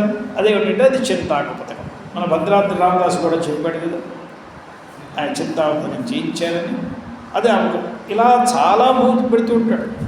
దాంట్లో నెత్తి మీద సూర్య చంద్రుల్ని పెడతారు. తర్వాత నాగరమును కూడా పెడతారు. ఇది కాకుండా చామంతి బిళ్ళాన్ని కూడా పెడతారు. తర్వాత పాపిడి చేను అని కూడా పెడతారు. ఇన్ని ఆభూషణాలు శిరస్సులో ఉంటాయి. ఇలా ఈ ఆభూషణాల్లో లలంతిక లసత్ఫాల, ఫాలం అంటే ముఖం యొక్క ఊర్ధ్వ భాగం, అక్కడికి వచ్చి ఆ పాపిడి చేను అవుతుంది. మొత్తం పాపిడంతా వ్యాపించి ఉంటుంది. లలంతికా లసత్ఫాల.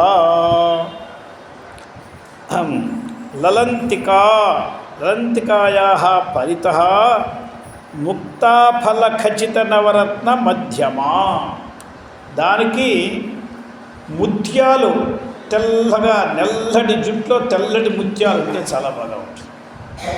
ఆ తెల్లటి ముత్యాల మధ్యలో నవరత్నాలు ఉండాలి. ఎందుకంటే నీలం మొత్తం వేసాడు అనుకోండి, ఆ నల్లటి జుట్టు మధ్యలో నీలం ఏం తెలుస్తుందండి? ఆ తెల్లటి ముత్యాల మధ్యలో నీలం మెరుస్తూ ఉండాలి. అది ఆ జుట్టు అంతటి నల్లగా ఉన్నది, దాని మధ్యలో ఒక నల్లటి మేఘముల మధ్యలో ఒక తెల్లటి నక్షత్రం కనిపిస్తున్నట్టుగా ముత్యాలన్నీ కనిపిస్తున్నాయి. అక్కడ ఇది కనిపిస్తున్నది మధ్యలో నవరత్నాలు. అందువల్ల ముక్తాఫల ఖచిత నవరత్న మధ్యమా లలాట మధ్య దేశభూషయ. ఆ లలాట మధ్య దేశం వరకు వచ్చేడు భూష. ఇదముపలక్షణం లలాట పట్టాదీనాం. అంటే కేవలం లలంతిక మాత్రమే కాదు, పాపిడి చేనే కాదు, మరొకటి ఉంది లలాట పట్టమని. అంటే ఈ చేను నుంచి ఆరంభించి చెవి దాకా మంగళ తోరణంలాగా వెళ్తుంది. ఒకటి రెండు పక్కల మంగళ తోరణంలాగా చెవి దాకా వెళ్ళి అవుతుంది. దాన్ని లలాట పట్టం అని అంటారు. మీ అందరూ నోట్ చేసి పెట్టుకోండి, అడిగిన వెంటనే అన్నీ ఇచ్చేస్తారు. త్రిశతిని పట్టుకోండి. అందువల్ల లలాట పట్టం. అందువల్ల లసత్ఫాలయ్యస్యాస. ఆ పాపిడి చేరుతోనూ లలాట పట్టములతోనూ వికసిస్తున్నటువంటి ముఖమండలం కలిగినది అమ్మ. లలంతికా లసత్ఫాల అంటే ఈ రకంగా ధ్యానం చేసినప్పుడు ఆ అమ్మను చూస్తూ స్మరిస్తూ ఉంటేనే పెళ్లి కూతురులాగా ఉంది. ఎంత అందంగా ఉన్నది. నిత్యమంగళం, సర్వమంగళ మాంగళ్యం, ఎప్పుడూ మంగళమే. అందువల్ల మన వాళ్ళు చెప్పారు, శివుడు మంగళస్వరూపుడే, తక్కువేం కాదు. కానీ యశివో నామరూపాభ్యాం అన్నారు. నామంతో రూపంతోనే ఆయన మాంగళ్యం. కానీ యాదేవి సర్వమంగళ, సర్వాంశంలో ఈమె మంగళట. ఆయన మాత్రం నామంలో రూపంలో మాత్రం, మిగతావన్నీ ఆయన ప్రవృత్తి, ఆయన ఇది అంత ఏం కాదు. కానీ మనమ్మను చేపట్టిన తర్వాత, గౌరీపతి అయిన తర్వాత, పార్వతీపతి అందరూ నమస్కారం చేసేవాళ్ళు ఎవరు? శివాయ నమః అన్నారు. నమః పార్వతీపతయే. ఆయనకి పార్వతీపతిగానే పేరు వచ్చింది, కానీ ఆయనకి స్వయంగా పేరు రాలేదని అర్థం. ఊళ్ళో కొంతమంది ఎవరైనా ఆయన ఎవరనంటే మన సరస్సు వాళ్ళకు కూడా అని వీళ్ళ పేరుతోనే వాళ్ళకి ప్రసిద్ధి. వాళ్ళకి స్వయంగా ఎలాగైతే అగస్త్య భ్రాత అని ఒక ఆయన ఉంటాడు, ఆయనకి పేరు అలాగే పేరు, అలాగే వీళ్ళ పేరుతోనే ఆయనకి పేరు. మనకు కూడా రామచంద్రుడే అని తక్కువ లేదు, సీతాపతినే ఆయనకి పేరు. ఒక శ్లోకం ఉన్నది ఆశ్చర్యంగా, రామాయ అన్నాడు భక్తుడు, వాడికేం ఫలాలేం రాలేదు. రామభద్రాయ అన్నాడు, రాలేదు. రామచంద్రాయ అన్నాడు, ఫలాలు రాలేదు. వేధసే అన్నాడు, రాలేదు. వేధసే అంటే సృష్టికర్తమయ్యా, నువ్వు ఏం చేసినా ఫలాలేమీ రాలేదు. రఘునాథాయ, రఘువంశానికి నాథుడయ్యా అన్నాడు, రాలేదు. అరే నాకే నాథుడయ్యా, నాథాయ అన్నాడు, రాలేదు. ఈయన చూశాడు, ఈయన వేస్ట్. సీతాయా పతయే నమః, వెంటనే సమస్త ఫలాలు వచ్చినాయి. శ్లోకం పూర్తి. రామాయ రామభద్రాయ రామచంద్రాయ వేదసే రఘునాథాయ నాథాయ సీతాయ పతయే నమః. అందువల్ల ఆ సీతమ్మ ఏమిటి ఇంత పెంకితనం, మొండితనం, ఇంత లౌభ్యం, ఇవన్నీ పనికిరావు, చెయ్యి అని ఆమె ప్రేరణ చేస్తే ఇచ్చేవాడు. అందువల్ల ఉపాసకులందరూ పార్వతీపతి అని, ఎవరిని ఇటు చెప్పినా ఇక్కడే గోపిక జీవనుడని, గోపిమ్మలందరికీ కూడా ప్రాణభూతుడని ఇలాగే చెప్తారు. లలంతిక లసత్ఫాల. ఇక ఒక నామం, ఓం లలంతికాలసత్ఫాలాయై నమః. లలాట నయనార్చిత. అమ్మని అర్చించాలి అంటే అక్షతలు, కుంకుమాలు, పుష్పాలు, పళ్ళు, పాలు, పళ్ళాలు ఇవేమీ అక్కర్లేదు. ఒక్కటి కావాలి, ఆమెను చూడడానికి యోగ్యమైన కన్ను కావాలి. ఆమెను చూస్తే అదే ఆమెకు పూజ. ఏం కావాలండి? ఇది అతిశయోక్తి కాదు. మీరు చూడండి, ఒక భార్య కానీ అథవా ఒక వృద్ధురాలు కానీ, ఒక భార్య ఏం కోరుకుంటుంది?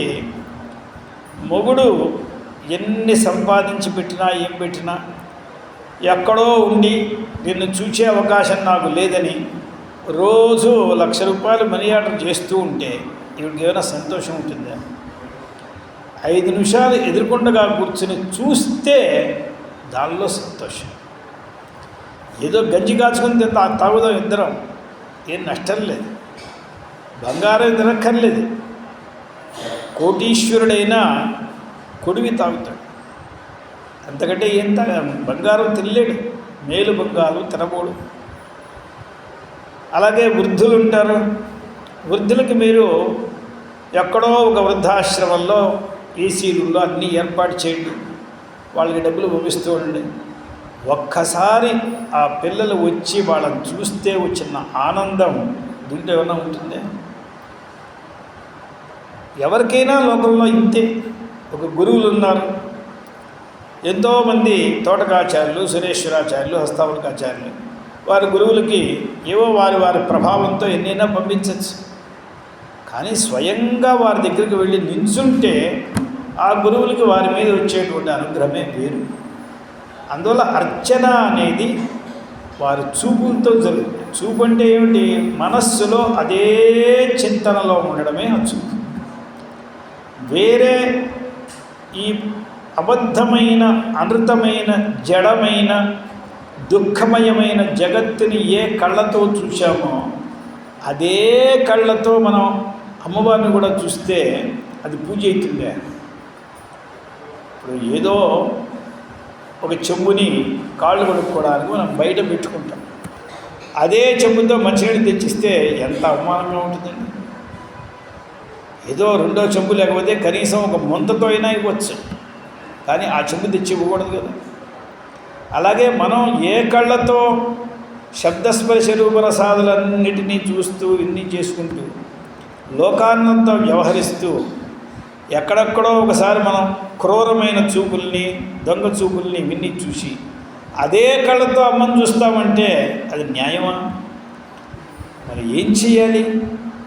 అందువలన మనకి తృతీయ నేత్రాన్ని మనం తెచ్చుకోవాలి. తెచ్చుకుంటే అది కేవలం అమ్మని చూడడానికి మాత్రమే ఆ కన్ను, ఇంకా వేరే ఎవరికీ కాదు ఆ కన్ను.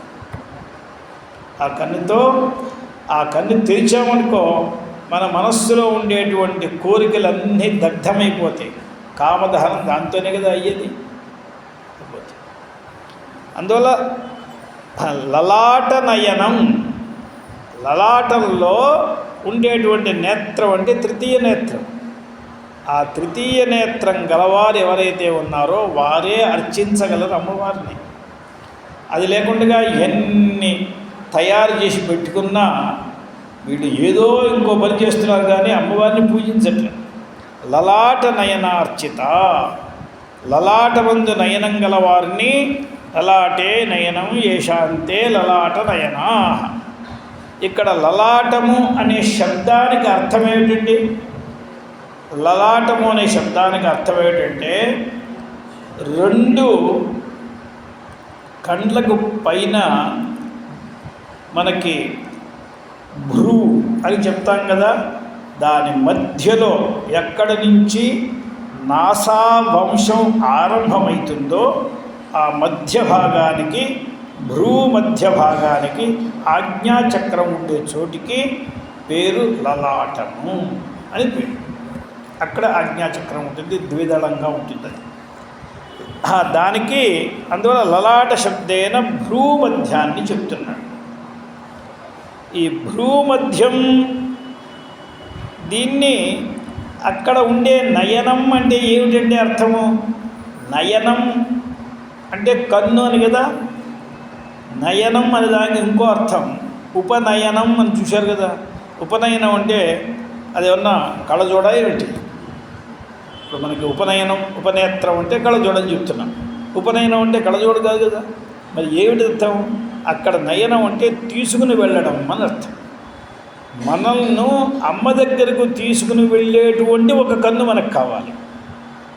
ఇప్పుడు మనం ఇక్కడి నుంచి అమ్మ దగ్గరికి వెళ్ళడానికి, శ్రీపురం వెళ్ళడానికి టార్చ్ లైట్లు వేసుకుని వెళ్ళగలమా? ఈ కన్ను ఎప్పటిదాకా తెరవదో అప్పటిదాకా మనం వెళ్ళలేం.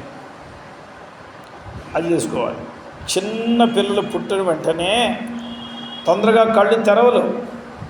అప్పుడు తల్లులు ఏదో చెరుపాలు పోస్తారు, లేకపోతే ఆవదాలు వేస్తారు, తర్వాత ఏదో మందులు పడతారు, ఏదో వేస్తూ ఉండగా వాళ్ళకి కొద్ది రోజులకి కళ్ళు చక్కగా తెరుచుకుంటాయి. అంటే ఏవో దాంతో వేయవలసినవేవో వేస్తూ ఉంటారు. అలాగే ఏ తల్లులు లలాటనయనం తెలుసుకోవడానికి ఇంతవరకు ఏమీ ప్రయత్నాలు చేయలేదు. అది నీ ప్రయత్నం మీద వదిలేశారు వాళ్ళు.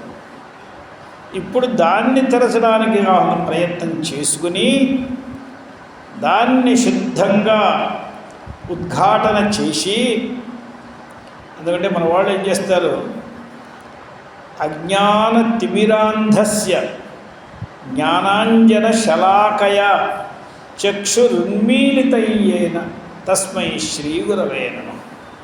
శలాక అంటే ఏదుపంది ముళ్ళు అని. ఏదుపందులని చాలా ముళ్ళ పందులు ఉంటాయి, దానికి ఒంటి నిండా ముళ్ళే. అది ఎక్కడైనా ఒక చోట వదిలిస్తే కొన్ని ముళ్ళు కిందకి రాలుతాయి. దాని మొన చాలా సూక్ష్మంగా, సూది కంటే కూడా చాలా చిన్నదిగా ఉంటుంది. దాంతో కాటుకని తీసుకుని కంటి మీద జాగ్రత్తగా పెడతారు.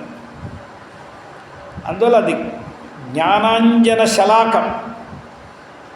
ఇక్కడ అంజనం మన మామూలు కాటికి కాదు, జ్ఞానమే కాటుక, జ్ఞానాంజనం అది.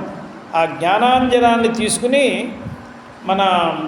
ఇప్పుడు మామూలుగా చిన్నపిల్లలకు కూడా కళ్ళు బాగా తిరగడానికి కాటుకే పెడతారు. ఏవో కాదు, దాంట్లో ఆవదం వేస్తారు, దాంట్లో ఏదో చాలా చేసేవాళ్ళు అప్పట్లో. ఇప్పుడు కాటుకలు లేవు. ఆ కాటుకలను చేయడానికి, ఆ మసిపార్చడానికి దానికి ఏదో ఒక విధానం దాన్ని చేసేవాడు.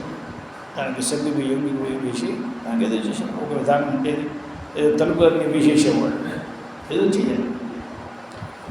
ఇప్పుడు అది పిల్లలకి కంట్లో రోజు పెట్టేవాడు. పెడితే వీళ్ళకి అంజనం వల్ల కళ్ళు తెరపడ్డాయి. ఈ లలాటనైనం తెరవడానికి, దీన్ని ఉద్ఘాటించడానికి ఏం చేయాలి? దీన్ని ఉద్ఘాటించాలంటే జ్ఞానాంజనం కావాలి. అది గురువే తెలవాలి.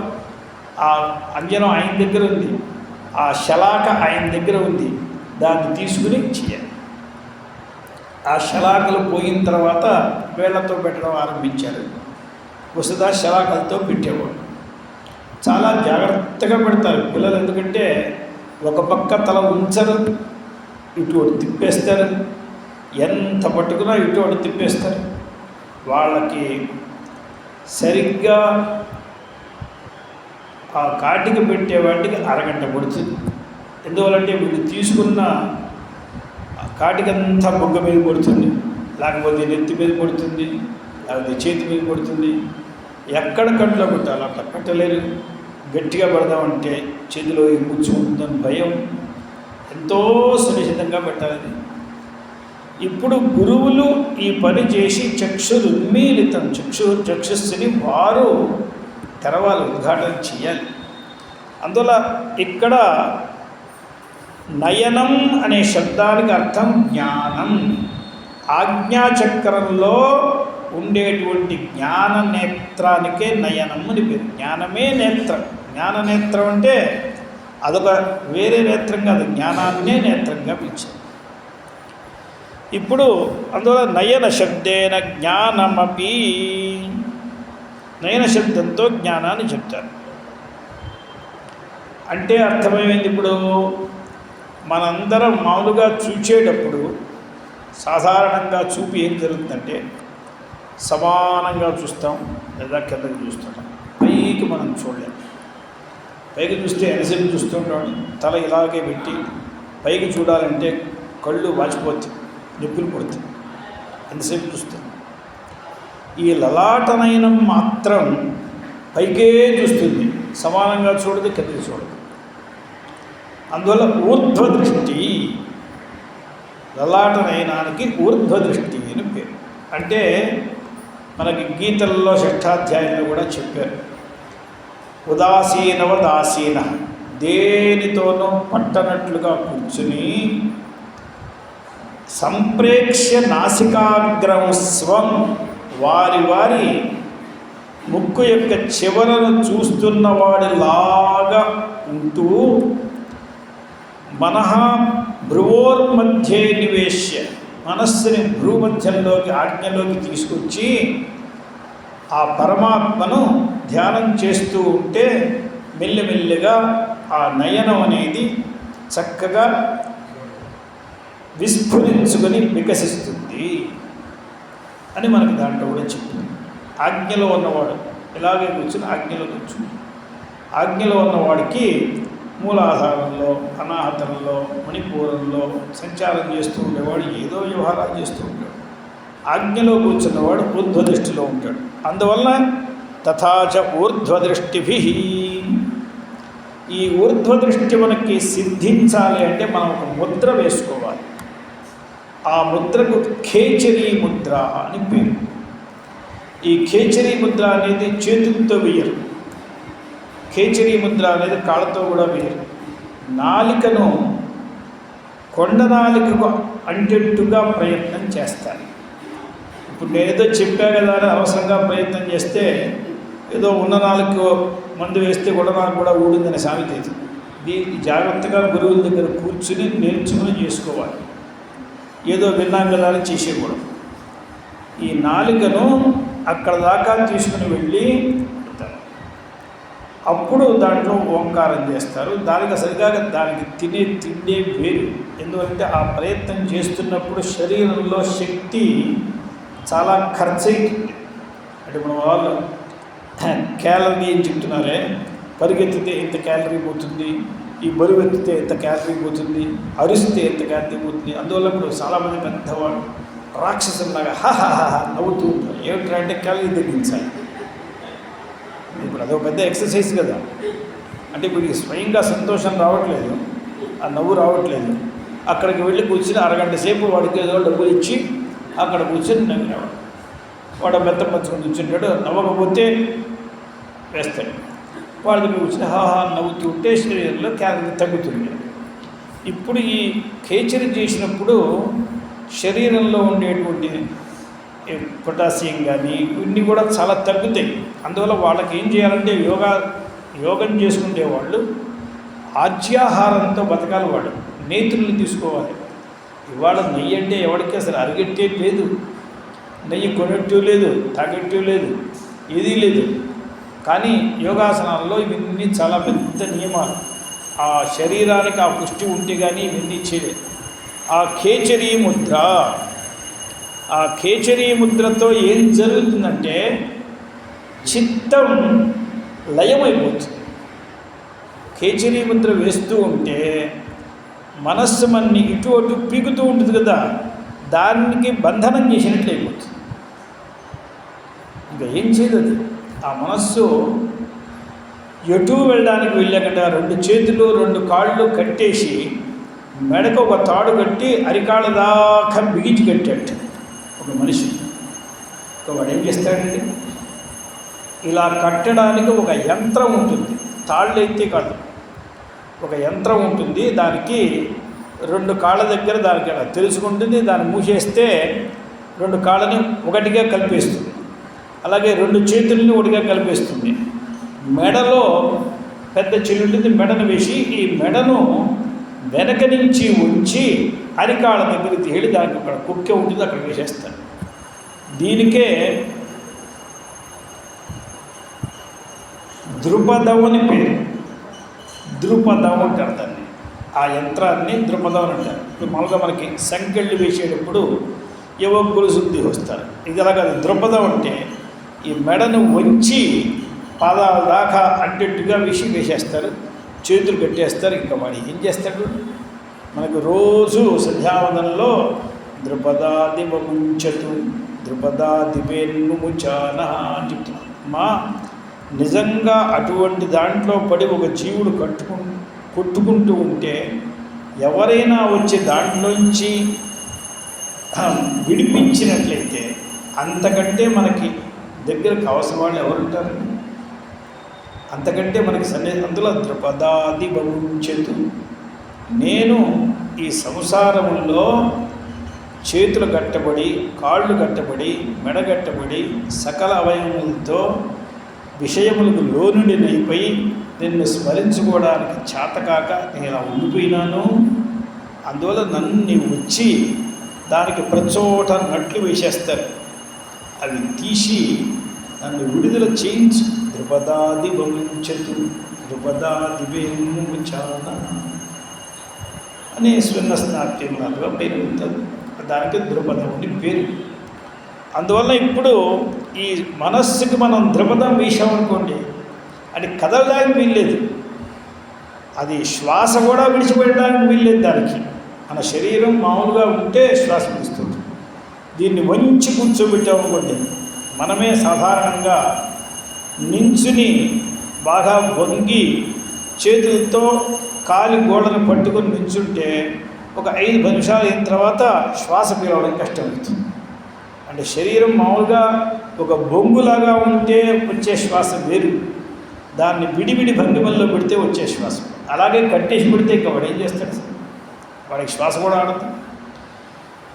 అందువల్ల ఇప్పుడు ఈ చిత్తానికి ఏమీ శ్వాస లేకుండా నిలీన చిత్తై కేచరీ ముద్రయా, దానికి ఫలం ఏమిటంటే ముద్రకు ఫలం ఉంటుంది. ఏదైనా ఒక ముద్ర వేస్తే దానికి ఒక ఫలం, ప్రదర్శనం ఫలం కాదు. ఒక ముద్ర వేస్తే దానిలో కనీసం 3 గంటలైనా కూర్చోవాలి. ఇప్పుడు వీళ్ళు టీవీల్లో 10 నిమిషాల్లో 100 ముద్రలు చూపిస్తున్నారు, 100 ఆసనాలు. ఈ ఆసనాలు ఏమిటివి? ఆ ఆసనంలో 3 గంటలు కూర్చోగలిగినట్లయితే ఆసన సిద్ధి, ఆసన జయం. అందువల్ల కేచరీ ముద్రయ విలీన చిత్తై ఇక్కడి నుంచి మన కాశీ వస్తుంది. ఈ నామంలో ఇక్కడి నుంచి కాశీ ఆరంభం.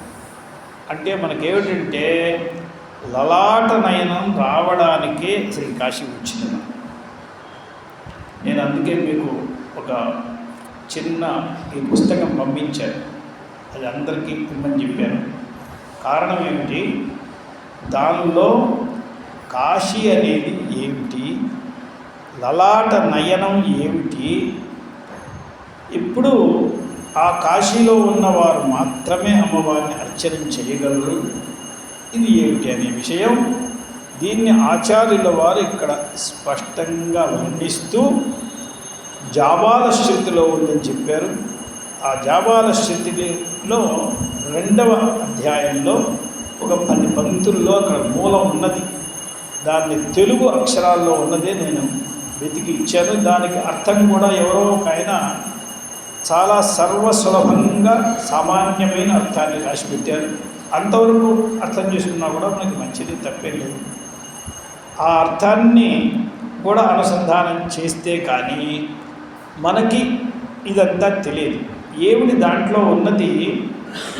భ్రూమధ్యం అన్నప్పుడు అక్కడి నుంచి ఈ నాసా వంశం అని అంటారు. నాసా వంశం అంటే, వంశం అనే దానికి అర్థం ఏంటంటే వెదురు అని అర్థం. ఈ వెదురు బొంగుని ఏం చేస్తారంటే పైనుంచి చీల్చి, కింద మాత్రం ఒకటిగానే ఉంటుంది, పైనుంచి చీల్చి ఒక పక్కన పెడతారు. దాని మధ్యలో ఏదో కర్ర పెడతారు, పెడితే అది అలాగే చీల్చి ఉంటుంది. అలాగే ఈ వంశం భూమధ్యంలో ఆరంభమైంది, అక్కడ ఒకటిగా ఉంటుంది. అలా వెళ్తూ ఉండగా ముక్కు దూలం అని ఉన్నవాళ్ళు అంటారు. ముక్కు దూలం, దాన్ని ఒక అడ్డంగా కర్ర పెడితే ఈ వంశం ఇలా 2 ముఖాలు కూర్చుంది. అదే మన వాళ్ళు 2 ముక్కులు అంటారు. ముక్కు ఒకటే, బిలాలు మాత్రం 2, ఎందుకంటే అది పెద్దదైంది కదా. ఆ భూమధ్యంలో మూలం ఉన్నది, ఇక్కడికి వచ్చేవాటికి 2. ఇప్పుడు గంగా అనేది భూమధ్యంలో ప్రవహిస్తున్నది. ఈ దక్షిణ నాసిక, వామనాసిక అనేవి 2, వరణ నది ఒకటి, అసి అని మనం అంటున్నాం, కానీ శృతిలో నాసి అని దానికి పేరు చెప్పారు, అది ఒకటి. ఈ 2 విభిన్నమైన స్థలముల నుంచి ప్రవహిస్తూ భూమధ్యంలో వచ్చే గంగలో వచ్చి కలుస్తాయి. ఈ 2లో మధ్యలో ఉండేటువంటి దేశానికి పేరు అవిముక్తం, అంటే కాశీ. మనందరం చెప్తున్నాం కదా, అవిముక్త క్షేత్రే, అవిముక్త వారాణసీ క్షేత్రే అని చెప్తున్నాం కదా. దీనికి అవిముక్తం అని పేరు. ఈ అవిముక్తంలో అనగా మనస్సుని ఇక్కడ ఎవడైతే పెడతాడో వాడు అవిముక్తంలో ఉన్నవాడు. ఈ వరణా నదికి, నాసీ నదికి మధ్యలో ఉండేటువంటి భూమధ్యంలో ఎవడైతే మనస్సుని అక్కడే పెట్టి ఆజ్ఞలో ఉంటాడో వాడికి పేరు అవిముక్త క్షేత్రవాసి. వాడికి అంటే ఇక్కడ ఏం జరిగింది, అత్రి అనే ఒక మహర్షి యాజ్ఞవల్క్యుడైనటువంటి ఒక గురువు గారిని ప్రశ్నలు వేశాడు. అనంతమై అవ్యక్తమై ఉన్న పరమాత్మ మనకి ఎలా తెలుస్తుంది? ఎందుకంటే అనంతం కాకపోతే మనం దీన్ని రౌండ్ వేసి ఇదని తెలుసుకోవచ్చు, ఇది బ్రహ్మ అని తెలుసుకోవచ్చు. అనంతంగా ఉంటే ఎక్కడికి పోతాం? పైకి పోలేం, కిందకి పోలేం, పక్కకి పోలేం, ఎక్కడికి పోలేం. పోనీ అనంతం ఉన్నప్పటికీ కొంచెం వ్యక్తంగా తెలిసినట్లయితే దాన్ని పట్టుకోవచ్చు. ఇప్పుడు మనకి ఆకాశం అనంతంగా ఉందనుకుందాం కాసేపు, కానీ అది స్పష్టంగా తెలియకపోయినా మనకి నిశ్చయంగా ఆకాశం ఉన్నదని మాత్రం మనం అంగీకరించి తీరాలి. లేకపోతే మనుషులం విడివిడిగా కూర్చోలేము. ఆకాశం లేకపోతే అందరం ఒకటైపు ఉండేవాడు. అందువల్ల ఆకాశం మధ్యలో ఉన్నది అని స్పష్టంగా తెలుస్తున్నది మనకి. అంటే అది కూడా వ్యక్తమవుతున్నది. వాయువు ఉన్నది అని తెలుస్తున్నది, వ్యక్తమవుతున్నది. కానీ పరమాత్మ అవ్యక్తంగా ఉన్నాడే. అనంత అవ్యక్తమైనటువంటి పరమాత్మను తెలుసుకునేటువంటి విధానం ఏమిటి అని అత్రి అనే మహర్షి యాజ్ఞవల్క్యుడిని ఈ 2వ బ్రాహ్మణంలో ప్రశ్న వేశాడు. దానికి ఈయన సమాధానం చెప్తూ, రే నువ్వు అవిముక్తంలో వెళ్ళి కూర్చోరా, అవిముక్త వారాణసీ క్షేత్రంలో వెళ్ళి కూర్చోరా అన్నట్టు. ఆ అవిముక్త వారాణసీ క్షేత్రం వల్ల ఉంటే వారణాసి మధ్యలో కూర్చో. అదేమిటంటే ఇడా పింగళ, సుషుమ్న అనేది గంగా అని చెప్తూ ఇక్కడికి వెళ్ళిన ఆయన అని చెప్పారు. అందువల్ల ఇక్కడ ఈయన ఏమన్నారు, విలీన చిత్తై అసివర్ణయోర్మధ్యదేశ అభిధాన అవిముక్త అసివరుణ మధ్యదేశానికి పేరు. అభిధానం అంటే పేరు, దానికి పేరేమిటి? అవిముక్త వారాణసీ క్షేత్రం. అవిముక్తకృత పరమేశ్వర ఆరాధనపర అంటే ఇక్కడ అవిముక్తంలో ఉండేవాళ్ళు ఏ పనిని చేస్తూ ఉంటారండి? వాళ్ళు పరమేశ్వరారాధన తత్పరులై ఉంటారు. ఇక్కడ కూర్చుని ఎవడైనా ఒకడు కొత్తిమీర అమ్ముకుంటూ ఉంటాడే. ఇక్కడికి వచ్చి కొత్తిమీర అమ్ముకోవడం ఎందుకంటే కొత్తిమీర అమ్ముకోవడానికి దేశం చాలా ఉంది. అందువల్ల ఇక్కడ వారు ఏం రాస్తున్నారు, అసివరుణయోర్ మధ్యదేశాభిధాన అవిముక్తకృత పరమేశ్వరారాధన పరపురుష అంటే పరమేశ్వరారాధన తత్పరులైనటువంటి పురుషులు. ఇక్కడికి వచ్చిన వారు ఆ పరమాత్మనే పూజిస్తూ ఉంటారు. ఒకవేళ ఎవరైనా పూజించట్లంటే వాడు ఇక్కడికి రాలేదని అర్థం. వాడు ఇక్కడికి రాలేదని అర్థం. మా గురువుగారు ఒక ఆయన ఉండేవారు. ఆయన పాఠం చెప్తూ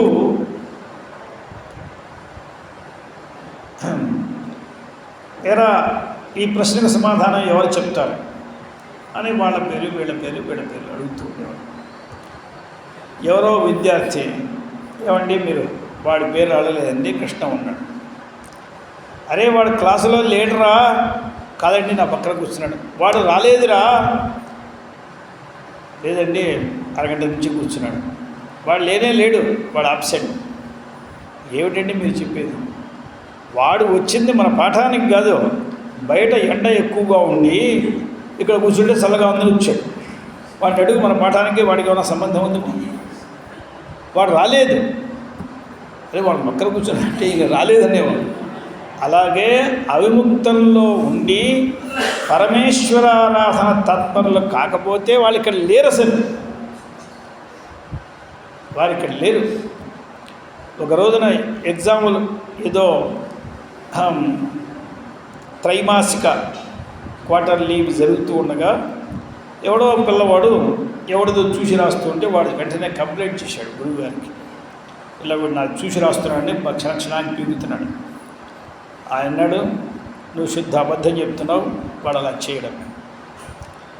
కాదండి నేను ఇట్లా ఆగుతున్నాను, వాడు అట్లా ఆగుతున్నాడు అని చెప్తే వాడు చెయ్యడు రాను.